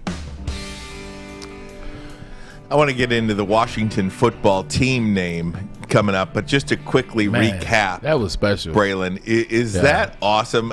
I got to tell you, he is so funny. And what's better about being funny is you could totally tell he's just a good guy. It's just him, yeah. You know what I mean? Just a good guy doing what comes natural, making people laugh, making people feel better about themselves. You know what I mean? You go through life and you make people laugh. It's a good way to live, man. He's an amazing guy. You know, there were times where I was going through things my freshman year at King, and you know, he would give me some advice or just talk to me, sit me down. And his mother is amazing. Connie's an amazing person as well. She knows my mother, my father. He's just a great guy. And the other good thing about it is he hasn't changed. Like a lot of times when people start developing success at that level, you know, they start to reach the million. And followers don't mean anything to a certain extent, but it also do if you stay with the integrity that got you there. And he stays with the integrity. He's a great family man. You see, he doesn't curse. Like you won't watch any of his video. He does not curse. It's not him, but he doesn't need to.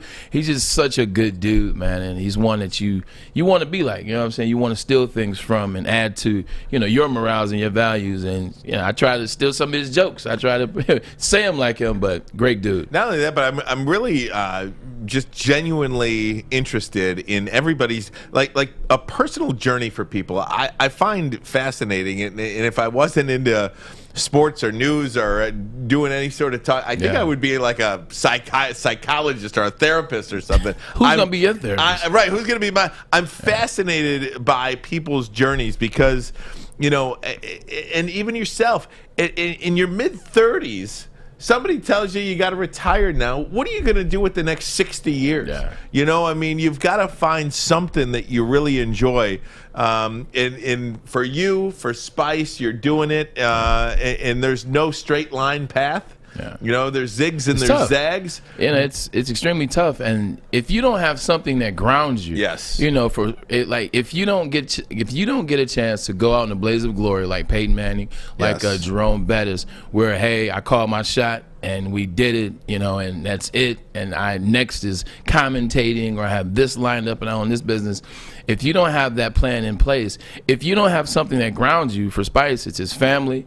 You know, for me, it was my family. It's also spirituality. Like, if you don't have that, like, even with that, you blow in the wind a little bit. You know, you're kind of like a sheet in the wind trying to figure it out because your depression, all these things set in. But you have to have something that grounds you. And for us, I know it's family. Family is what grounded us and got us to that next level. What do you want to do next? Family helps you get there. And even to spirituality. even to a lesser extent, look, if you didn't have a long career in the NFL, if you didn't play 5, 6, 7, 8, 10 years in the NFL, even if you were just a guy that was, you know, played 2 or 3 years and is done in his 20s. Yeah. You know, even worse. Even worse if you've worked your whole life. And I always think about this with not only football players, with baseball players too, who play in the minor leagues for like 12 years, 14 years. And then they're 30, 32, 33 and they're like, what do I do now? I'm fascinated by what people do with themselves. I want to get into the Washington football team name. If we can throw What are they doing? So this was a tweet out there. The Washington football team has narrowed the list of possible permanent names down to the three finalists. These three names, if you're listening and not watching, if you're listening on the app, here they are. The three finalists were selected from this list of 8. Armada, Brigade, Commanders, Defenders, Presidents, Red Hogs, Red Wolves, and remaining Washington football team. Those are the options. The president of the Washington football team, President Jason Wright, sent out a tweet saying, these might not be the names. These are the names, but they might not be the names. He said there might be more than these 8 names being bantered about. These are just the ones we were showing people, and they made it out onto social media. So with the exception of one of those names, that list is horrendous. Hold your thought. We're going to take another quick break to get back on time here. We'll do that next. This is the... I'm ready. Oh, he is ready. Come back now. I've got the perfect name on there, and I cannot wait to share it with you. We'll do that next. Woodward Sports Network.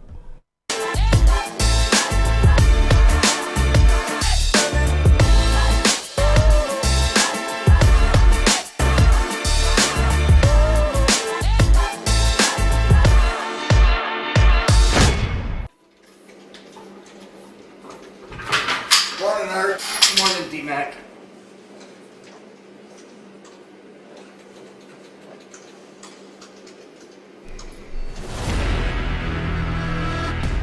So we put up the Washington football team possible permanent names. I know that president.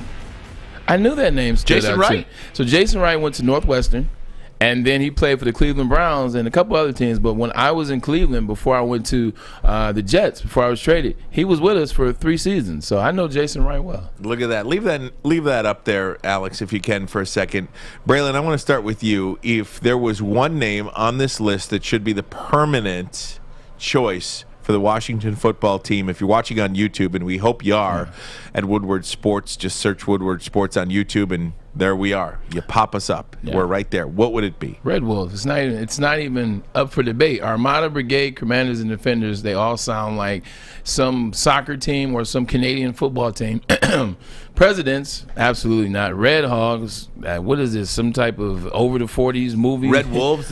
Well, hey, wait, the Hogs were the Redskins in the 80s. I know, the Hogs, but not the Red Hogs. It was like the Hogs was a nickname. It was the big uglies up front. Right. But I think Red Wolves, because I think Wolves, in twofold. One, wolves are very popular. Like you look at Game of Thrones, the Dower Wolves or the Dower Wolves, I think that's how it says, are the ancient, mythical, huge wolves. The strength of the pack is the wolf, which a lot of DBs and a lot of defensive back rooms, they use that mantra. I don't know the whole saying, but it's like the strength of the pack is the wolf and the pack of the wolf is something like that. But wolves are dope. You know, and they hunt in packs. You think of a football team, you think of packs. You think of being together, hunting your kill. Like if I play for the Lions, I want to go hunt the Green Bay Packers. I want to go hunt the Chicago Bears. So I think, and it's Red Wolves, which adds like another layer to it. You keep kind of the sense of the uniform, which is the Redskins, or the former name. So I think Red Wolves is a no-brainer. Maz, please, because I think my choice is better than his. Okay. Well, first of all, I pray that it never is the Washington football team. Right. They go back to USFL days. How about the old Washington Federals? That name didn't make it, but maybe it is there because your guy Jason Wright says maybe it's going to be there. There you go. So I like the Washington Federals. Of course, I love the Redskins, but instead of putting the Indian head on, I would just put a potato up there, like a Redskin potato. I saw that the other day as well. No, I'm kidding. Don't be ridiculous, please. Don't be ridiculous. I'm joking. I just saw it the other day. Is the chill out segment over? Let's do it. Ready? Man, chill out. I love Red Wolves. I do. Yeah. Okay. Are you ready for mine? I like Federals is not bad. It's the Federal. Remember that one. Federals isn't bad. It's pretty good. Yeah. Federals is pretty good. Red Wolves is pretty good. There is no greater name in the history of sports than football team. Ew. There is nothing better than football team. That's right terrible. now. Matt, you ready? You ready to get him? Oh. They should stay the Washington football team. Period. Bar none. Nobody in sports. You don't say the Golden State basketball team. Exactly. That's why you shouldn't say the Washington football team. Look, it is Washington football team, WFT. This is the second year. WTF, you mean? This is the second year they have had the name. You can't have a third name in 4 different years. You're going to call them the Red Hogs next year? That will be the third nickname for them. Red Wolves. That would be the third name for them in a 4-year period. But it never changed, though. Washington. That is what they should just keep it. That's terrible. Football team. That's lazy. You know what? Football They're not team. a soccer club. Oh, that's lazy. What's the matter with you? Oh, man. Lions go to Washington to play football team. You sound terrible. You're trying to make it hot, and it sounds even worse when you Sounds- stop. you know what? Whatever that is, stop doing that. I'm so with you. I'm so turned off. Yeah, right that now. was very. Stop doing that. And you know what's funny? I was thinking about it. Is LeBron and the Washington football team, which I have to call them for now, they went at it on Twitter a little bit because I think. Think about how that sounded, though. LeBron says something like the Washington football team. That's very lazy. That's very original. And then I think they tweeted back at LeBron and said, "Your son's name is literally Junior."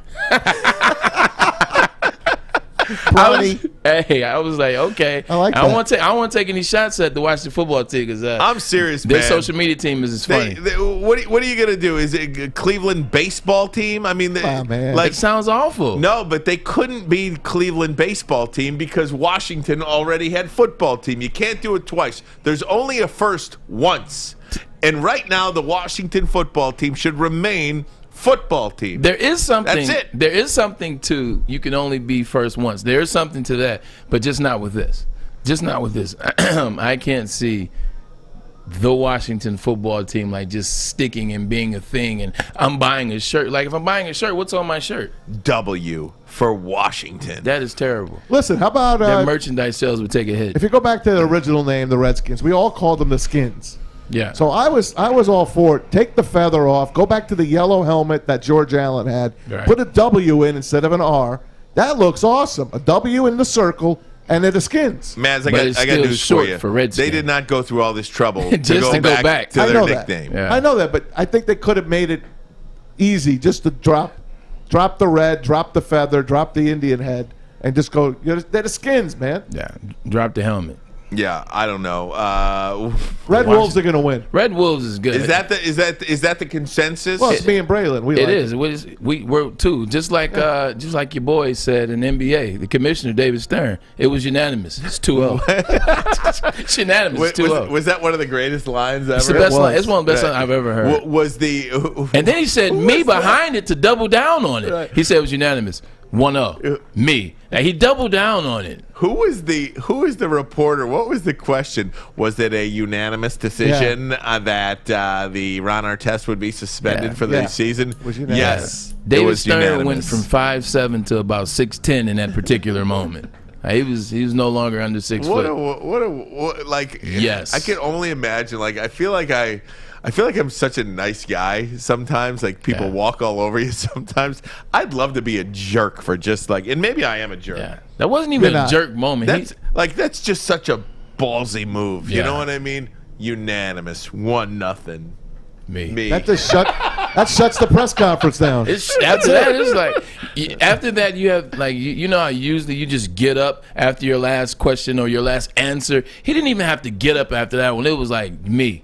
He just looked. And it's a mic drop, bro. It's a mic drop. I think I'm gonna just wait till tomorrow. Man, it's so good, Maz. I just want football back again. Let's just go. Well, it's coming back, right? You know, I mean, it's coming back, and we are a football town. We are football crazy. We're a football society. I will tell you. Play Saturday this week, right? Only play Saturday. Yeah, I think the Saturday. Steelers on Saturday, I think. Yeah. This heat outside, though, I'm really done with the 85 and humid. Is it outside or is it inside? No, well, both. But really, I got news for you. It's not going away. September's always red hot. Yeah, but next Thursday, I guess, next Thursday or Friday, we're going to get some relief. I want the fall weather because I want it to feel like football season. It's not going to happen for a bit, bro, but I'm with you. Sure. Well, all our seasons have been pushed. If you notice, our seasons have been pushed back at least a month. Each one. Seasons? What is that even? It goes from summer to winter, winter to summer. And construction. Crazy thing, though, it got cold last year. Last year in the fall, it got cold quick. Like, as soon as the season started, was it last year? It was last year. Yeah. Michigan season, like their games were freezing cold. We didn't even have a fall. Exactly. September went from, summer to early winter. Blame it on COVID. Blame everything on COVID. Blame it on COVID. Yeah. Supply chain Delta. as well. Oh, speaking of COVID, we do have. Thank you, Maz. You got it. I don't have COVID. Why are you pointing at me? Speaking of COVID, there is an update from the University of Michigan. Okay. And the Saints. And the Saints. Let's start with the Saints. The Saints, after the man chill out video yesterday where I called out the Saints organization, you want to know why the Saints organization reversed their policy? Tell their policy first. What was their policy? So, no, I'm just kidding. I was trying to be David Stern. You're the first one to get a man chill out rescinded. So that's a fact. So yesterday, my man chill out segment, I said that I thought it was terribly wrong that if you're gonna have these rules, great, the rules are in place. If the Saints want you to, you must have a vaccine to be in the stadium, or you must have a negative COVID-19 test within 72 hours of game time. That is great. I have no problem with that. Those are the rules. But if you're gonna set the rules after people buy their tickets, it's my belief that you ultimately owe those same fans the respect to say, okay, if you're not okay with the rules, fine, we'll give you a refund. You don't have to come to the game. And their initial policy was that they weren't offering a refund. All ticket sales were final, but after the man chill out segment yesterday, they heard you. They heard, and they have rescinded We're getting that. out here, man. They will now offer refunds. Look at that. Pretty cool. Look at that. Pretty soon, you know what's going to happen tomorrow? Major League Baseball is going to stop inspecting pitches. I bet you you're right. But you know what is never going to happen is a quarterback throwing for 6,000 yards in 17 games. That's not happening. But that's not happening. Look, call me crazy, but the Saints did the right thing, right? Yeah. I mean, just because you make a decision once doesn't mean you have to bury yourself and I still continue don't to make like the wrong decision. I don't like their rules, though. And that's fine. 72 hours, and that's fine. Come on, man. You don't have to like the rules. You don't have to. But if you don't want to follow those rules, they made the right decision. At least give the fan an out. Yeah. And they have given the fan an out. I agree. Because you put the fan in a situation where it wasn't something that was necessarily everyone should do type thing, and if you're not doing it, shame on you. Yes. It's like, at the end of the day, it's your choice, but we are going to keep your money. Well, if it's my choice, can I have my money back? Yeah, Right. So they made the right choice on that. I agree with you. I think they did as well. All right, more COVID talk. University of Michigan has their policy for the upcoming football season and beyond. We will get to that. We'll do that next. Ryan Armani, Braylon Edwards, Tom the Man Mazaway. I'm here. This is Woodward Sports Network. Tony is a third-generation logger that has a simple, practical approach to life and work. That's why his Coast DX342 knife is perfect for him. The stainless steel blade is rust-resistant and made for all-weather use. And the double roll-lock safety ensures that it will never inadvertently close when he doesn't want it to. That's why Coast is trusted tough.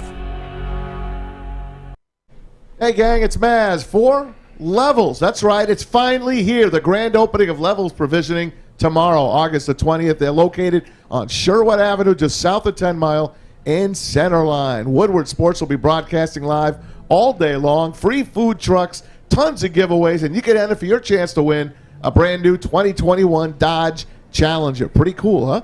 Go to enjoylevels.com for more info. That's tomorrow, all day at Levels Provisioning. That's Friday. And, of course, we're hooked up with them right here on Woodward Sports. Enjoylevels.com for more information. We'll see you tomorrow.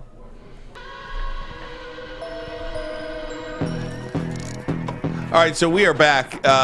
Plenty of discussion regarding COVID coming in the fall with the stadiums and what are you going to do. So University of Michigan came out with their rules and regulations. Fans are encouraged but not required to wear masks in the outdoor parts of Michigan Stadium, but they are required to wear masks indoors. The new face covering policy, masks required indoors at any U of M campus building, and that includes bathrooms at Michigan Stadium. Masks are not required in the seating areas, but are encouraged. In the suite levels as well, masks are required. But there is masks are required in the suite levels as well. It is indoors. So that might change my opinion on going. Yeah, and in the M den as well. In the M den as well. Yeah. Any indoor area, and it's weird too in the restrooms, you know. But that's where it is. Though. Might help you. Yeah, right. Might help in the bathroom. I could just imagine for a guy like me that wears glasses, right? Oh, man. You go in that cold, dark. It's like 20 degrees You'll out. be fogged up. No, that's what I'm talking about. 20 degrees in November. 20 degrees in November. You're watching a game outside. You go into the bathroom. You put your mask on, and then all of a sudden you cannot see anything. Yep. And then you're peeing all over the toilet. It's just there you go. It's just I can see it now. I can't see anything. I can't see anything. Pull a Larry David. Sit, squat and pee. Well, then I don't know. I'll pass on that. I'll just watch the game from home if it gets that deep. Yeah, right. If it gets that deep. I can't see where I'm going. Oh, my God. Yeah. Oh, man. Sticking with college football, Braylon, you had something to say about the Nebraska Cornhuskers and these rules now because Scott Frost is in trouble. Yeah. And potentially Jim Harbaugh could be as well. There was an article today in the Free Press. I believe it was either the Freep or the News. It was the Freep. It was the Freep. About these consultants because there's a limit on how many coaches you can actually have on a staff. Well, there's really not a limit to the amount of quote-unquote consultants or analysts you can have on a staff. But those analysts or consultants cannot actually coach players on the field. Well, that was happening at Nebraska. So Scott Frost in Nebraska under NCAA investigation for improper use. And the University of Michigan, Jim Harbaugh, under investigation now for the same thing.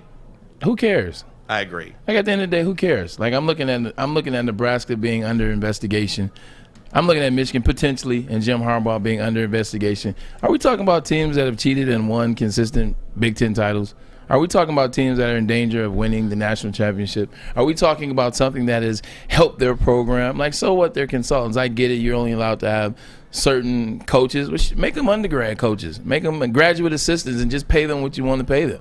Like, this is ridiculous to me. Like, you can't have certain amount of coaches or analysts. Like, maybe Michigan needs more help. Maybe they need extra coaches. We'll take all the help we can get. Maybe Nebraska needs some extra coaches to get Scott Frost and his team, where he promised they would be 3 years ago. I don't get why it's that big of a deal for analysts. And analysts, was this a statisticians type guy?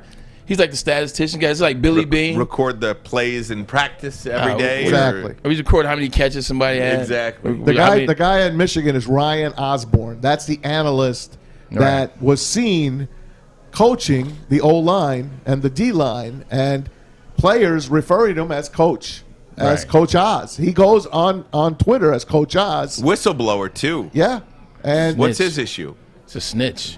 There's always a snitch, man. Snitches get stitched. Because he probably didn't get the job. Probably got passed up, or they promised him a spot. He probably got bumped. He's about 6 deep on there. But you know what? He's analyst 3, not 1. Jim Harbaugh said, and he was quoted as saying, if that did happen, it won't happen again. Wink, wink.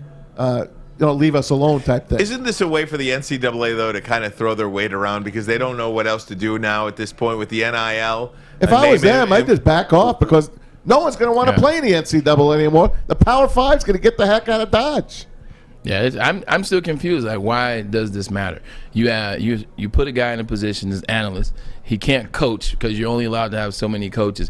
Is this guy doing that much? Is he helping the team that much? Is he providing something that the team absolutely needs to ensure a win on Saturday, or if it's a Friday night game, or to get to the playoff, or in Indianapolis? Because if it was that big a deal, if he was indeed that important, then they would have bumped another guy out of a coaching spot and put this guy in a coaching position. Like, this makes no sense. Here's the rule. It's section 11.7 of the NCAA manual. Osborne is prohibited from providing technical or tactical instruction to a student athlete at any time and is prohibited from participating in on-field activities. Otherwise, he'd have to be classified as one of Michigan's 15 countable coaches. He's got 10 on-field assistants and 4 graduate assistants right now. This is a silly way for the NCAA. Because of the DNs, by the way. Yeah, but this is a silly way for the NCAA to justify its own existence, too. I mean, right now, the NCAA, I mean, what was their, basically, for the last 50 years, last 100 years, their main objective was to catch a player in the act. Exactly. Probably. Policy. You know, signing an autograph, getting a $100 handshake or something like that. It's like the movie The Program. Exactly. Making sure that the boosters stay away from the players, that there are not any improper benefits. Well, The now right amount of scholarships. Exactly. You've got all these employees at the NCAA, NAACP. NCAA. I don't think they have a football league. Right? That's my news there. That's my news creeping up in the sports. Here, I got a Harbaugh quote for you. Thank God. A week after the preseason practice began, Harbaugh acknowledged that Osborne overstepped his bounds in the spring. Here's the quote from Jim Harbaugh. "We've addressed that. Like early spring, I was coaching the quarterbacks, and it's my job to be on that, make sure the guy is not overcoaching his position. Ryan Osborne is an analyst. He has got to do analyst duties. Not That correction has been made. We're all on top of it, myself Maybe he needs included. to have that position. Now they know what their assignments are. It won't happen again." So it did happen, and that's what the Scott Frost deal is. Yeah. I just can't get over this NCAA. I don't like them. I don't like their organization. You're not the only one. I don't like what they've done to players. I don't like what they've done to schools. Yeah. And I think this is just a way to justify their own selves right now because hey, look at me. We exist. Exactly. I'm over here. I can do something. I can say something. I still can make a rule. I still can make you bend and bow to this. You guys are jokes. We can still throw our weight around. Yeah, you guys are jokes. You remember the Big Ten Conference when it's in Indianapolis about a month ago? He came out and he spoke harshly about the cheaters. And if he talked about the cheaters and it's happening on his own watch, I mean, you got to watch what you say. You're walking on marbles. Do you consider this cheating? Well, this is just silly. Law. It's a stupid law. But by law, it's cheating. Yeah. It would be, I agree. It's kind of like with the Sha'Carri Richardson deal, the track athlete that she couldn't run because she smoked some reefer, and it's illegal by Olympic standards. Like, look, it's dumb. Like, weed is legal everywhere here. Pretty much, weed is legal as a recreational drug, but it's not in the Olympics. And so, although it's a dumb rule, she violated the rule. Hence, we need to talk about that because she actually runs against Elaine Thompson and Shelly Ann Frazier, who went 1 and 2 in the Olympics on Saturday. Really? And the Prefontaine games, yeah. Because the Prefontaine. So we need to talk about this tomorrow. See, does that matter? That's a good time. Does it matter the race? And who does it matter for? You guys are finishing each other's sentences. See, now? I told you yesterday, man. We became one, man. That's it. Look at this. The football team. It got you X'd out. Yeah. No kidding. You're all done. I feel exiled now. Yeah. Heaven forbid, football team. Guys, let me do this right now because this is something that we've talked about over the last couple of days off air, but I want to talk about it on air right now, and that has to do with fat head coaches. Okay, I saw this. It's a good one. Photo of Matt Patricia. And look, I'm very heavy myself. I'm not nearly as heavy as Matt Patricia, and I'm not the leader of men. No. I want to ask Braylon if there is an idea or a thought amongst players, like how much do you respect a head coach that is rather plump, for lack of a better way to say it? Like, how do you just go about navigating? You got a fat head coach, and he's telling you to run gassers.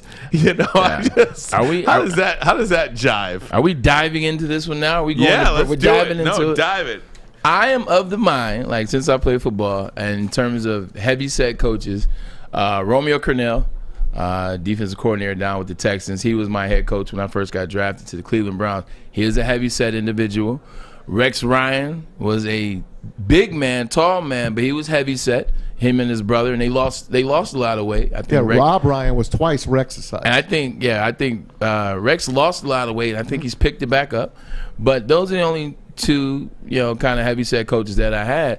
You love them. You love them, and even though they tell you to run, and there's help, man. Now we're gonna run some gases there, man. Is that what he says? Oh yeah, now this right there, that's obese. That's I think it's Charlie obese. So my thoughts are this: we love them because Here's Patricia. They're cool. They're homies. Like you think that they have good wives that feed them well. Like you think of Santa Claus. Like when I think of fat, I think of Santa Claus.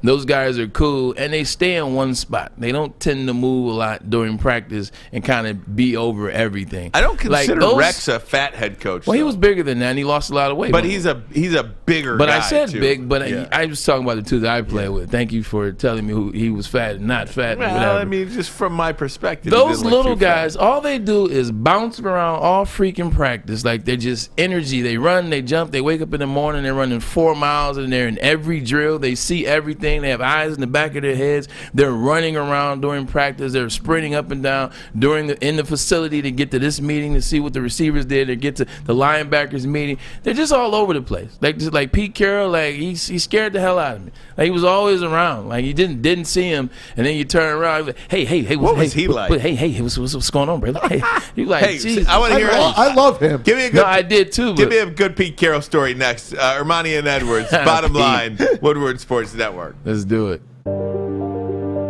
I'm looking to bring on another HVAC tech right now. We are recruiting 5 to 10 techs a month. We're looking to grow and expand. Every new tech we hire is from Northwestern Tech. The hands-on training is fantastic. They're always my first call. We love hiring Northwestern Tech grads. They come out trained and ready to work. Our program is only 10.5 months, and our next classes are starting soon. So why wait? I'm looking to hire a graduate of Northwestern Tech. Northwestern Tech. Northwestern Tech. Northwestern Tech.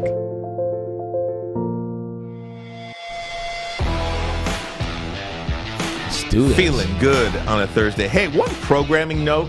Yeah. I want to let the people know Mick Foley today, we teased it. We will have him tomorrow in the 2 o'clock hour. Yeah, we promise. There was some travel things. There were some communication things. So Mick Foley will be with us here on Woodward Sports Network in the 2 o'clock hour tomorrow. Nice. He's in town for something happening in Ann Arbor, actually, at the Sheraton Ann Arbor. I'm going to be able to say it before I get on tomorrow.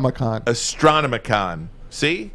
Just took me a while. You need to go up there, man. You need to go check that out. Yeah, it's going to be at the Sheraton. One of my favorites are going to be there. Who? Eddie Munster. Yes. From the Munsters. Oh, Butch there you Patrick. go. Yep. Astronomicon. Yeah, so Mick Foley, slight change to the schedule. He will join us tomorrow in the 2 o'clock hour. Braylon, I asked about a Pete Carroll story because he's a guy that, I mean, you just, from my perspective, you see him on the sidelines. He's running fun. and jumping and he's slapping everybody. He's hugging teammates. Chewing the hell out of that gum. Oh, man, chomping on that gum. Give me a good Pete Carroll He has story. big feet, by the way. Like those, like he's a short guy, but he wears a 14. Like those shoes are huge. Those ugly Air Monarchs. Actually, I think Spice wears those shoes, those Air Monarchs. But he loves to compete and do things like in between drills, or before practice starts, or after practice, or in meeting rooms. He keeps a basketball hoop everywhere, kind of like in the facility. There's one in the team meeting room. There's one in the indoor facility. There's one outside. Like he loves basketball, but not shooting with the basketball. It's with the football. So he's always trying to throw the football in the hoop. So there was one time, and we were going in between drills during two-a-days when I was out there, and he was trying to get the ball. It was deep. It was like a 30-yard shot into the basket. And so we ended up like kind of going into the next drill. Let's say we were, I don't know, period 11, and we were using 17 periods. We're in period 11. We were trying to get the ball in the hoop, and it got to the point where he stopped doing it, and then he started having the players doing it. Then he started doing it again. We were trying to get this ball in the hoop, 35-yard shot for about an hour and 15 minutes. We just completely went through practice, and he didn't care. And eventually, I think he got it in towards the end, and he was like, man, I guess practice is over. Well, bring it down. I was like, what? That was it? I said, and this is when I just got to Seattle. I was like, man, I'm cool with this place. Hey, when he was the Jets head coach for a bit, they were hard on him in New York. He would take the team to a movie, give him off practice. He was a different kind of guy coming out of college, out of USC. How did you guys look at him because he had that aura about him of cheating at USC. Reggie Bush and all of those guys. I know a lot of guys now Not cheating now. that don't like him. And I'm like, how do you not like that guy? He's smiling. He's chewing his gum. He's up and down the sidelines. He made one mistake. He gave Tom Brady that one Super Bowl he shouldn't have. But that wasn't only his fault. That was beef between him and Marshawn Lynch. At the end of the day, I know exactly what you're talking about. That the Patriots in New York, that was before USC. Correct. Then he goes to USC. And then he goes to Seattle. Like, he didn't cheat. Like, that was a whole deal between, I mean, there was some things he probably overlooked, but that was a deal between Reggie Bush and the agent or the guy that was trying to get him to go with the agent. That had nothing to do with Pete Carroll per se. But, I mean, it is what it is. Like, he didn't. He's a great coach, and I think that Patriots team and the people backing the Patriots as well as the people backing the Jets, when you don't have success before you have this personality and it's a new deal, like, people can't support it. It's kind of like my dad said about Nick Saban. Like, Michigan's East Lansing didn't understand Saban, so they couldn't get behind him and support it. And I don't think the Jets could get behind Carroll before seeing it be successful. Or look at Matt Patricia. Now look at after USC. Then you're like, oh, you know what? Oh, no, he knows what he's doing. All we know, we just got to keep players young in Seattle and we'll have success. And now look at him. It's a really great point, because if you look at anybody that left the New England Patriots, that's not their success. I mean, if you want to parse words, they were a part of the success, but that's Bill Belichick's success. One guy that had success, right? Leaving. I mean, you can't act like that if you've never done anything before. Now, Matt Patricia wins a couple of national championships, and then maybe you can act like that. Yeah. But he didn't treat those guys like men, and I think a lot of people had a problem with it. And ultimately, a lot of good players here left. Too many good players left. Okay, guys, here we go. Bottom line is, here for it? I'm here for it. All right. I'm going last. Oh, you're going last today. I went first, even though we know what I'm going to say. Okay. The bottom line, ladies and gentlemen, is a statement of fact. Yeah. It is a statement of strong belief. Yeah. And to me, throughout the last 2 hours, it is even more apparent that in the NFL, the bottom line is that I do not believe that games in the 60s are good. I love points. I don't love that many points. I don't want to see 60s all over the place in the NFL. The game is changing, but the bottom line is football is played better when there's good defenses as well. Don't turn this thing into a completely offensive juggernaut, nutty college football, Louisiana Lafayette, Louisiana Monroe 73-71 thing. Slow it down a little bit. For me, the bottom line is simply this. 6,000 yards in 17 games is not going to happen. And one thing that I didn't mention as I was going through my list of reasons why it was not going to happen, and mainly because, 5,080 is a long ways away from 6,000, even if you have an extra 60 minutes. The defensive players are getting stronger, faster, more physical, and now they're all smart as well. You're starting to see it. These guys are chess players. These guys are thinkers. These guys are innovators. These guys are good. You look at the defense of the Tampa Bay Buccaneers. You cannot pass for 6,000 yards when you have defenses that mirror the Tampa Bay Buccaneers and other great defense of the Chicago Bears, etc., especially when there's only one capable individual, and that would be the Patrick Mahomes. It's just not enough guys that have the skill level to be able to almost think about having 6,000 yards, let alone do it. So, bottom line, no 6,000-yard quarterbacks in 17 games. Sorry. Sorry, Ryan. Okay. All right. The bottom line. All right. The bottom line for me is we lost a great athlete of Detroit today. His name is Bill Freehan. Former Michigan Wolverine. Grew up in Royal Oak. Played for the Detroit Tigers. 11-time All-Star. I remember watching him in that 71 All-Star game at Tiger Stadium. Caught Mickey Lolich's wins. Caught 31 wins for Denny McClain. 68 World Series champ. He blocked Lou Brock from scoring a one.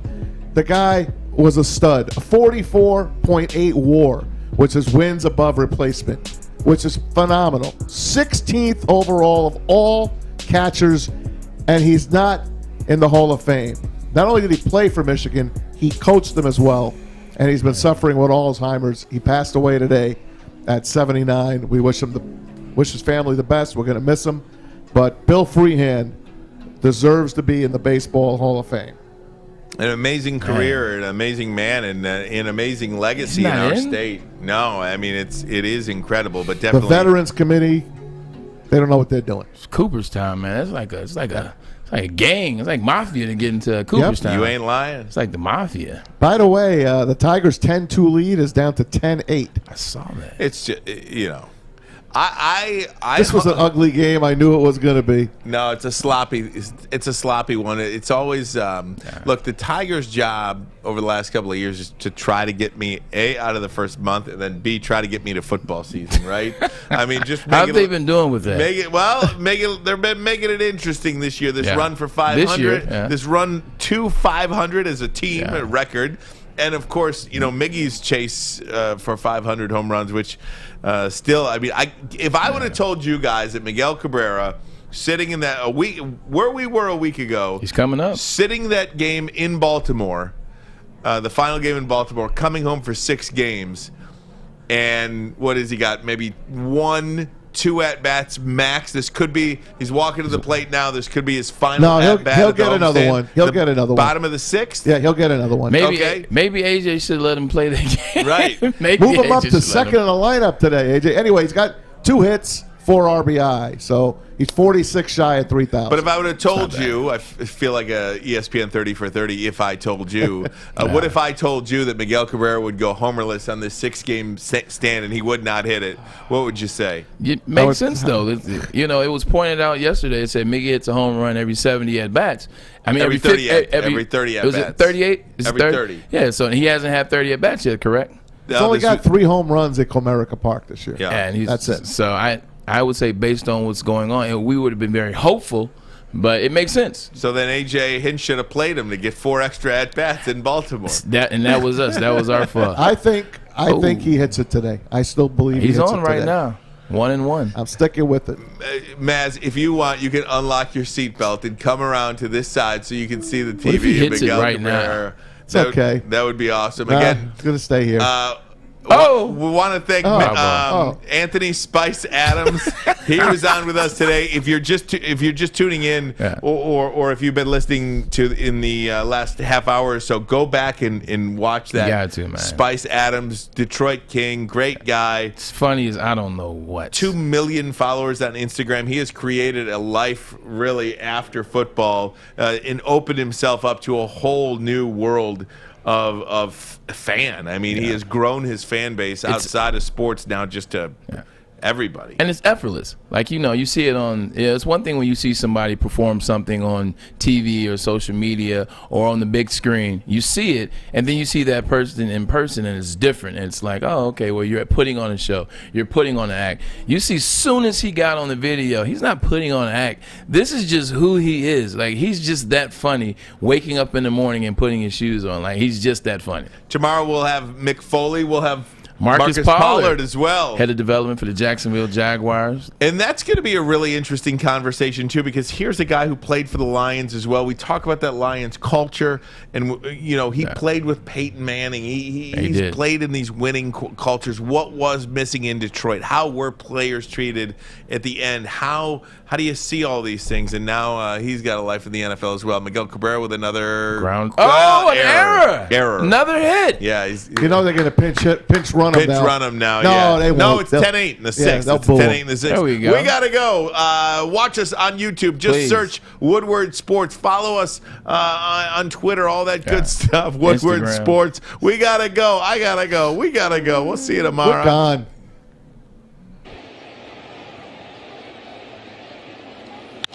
Oh, Tony got it. He got it. Number 40. A franchise record for left-handed hitters. 3-1 Halos. Oh, Uncle. Shohei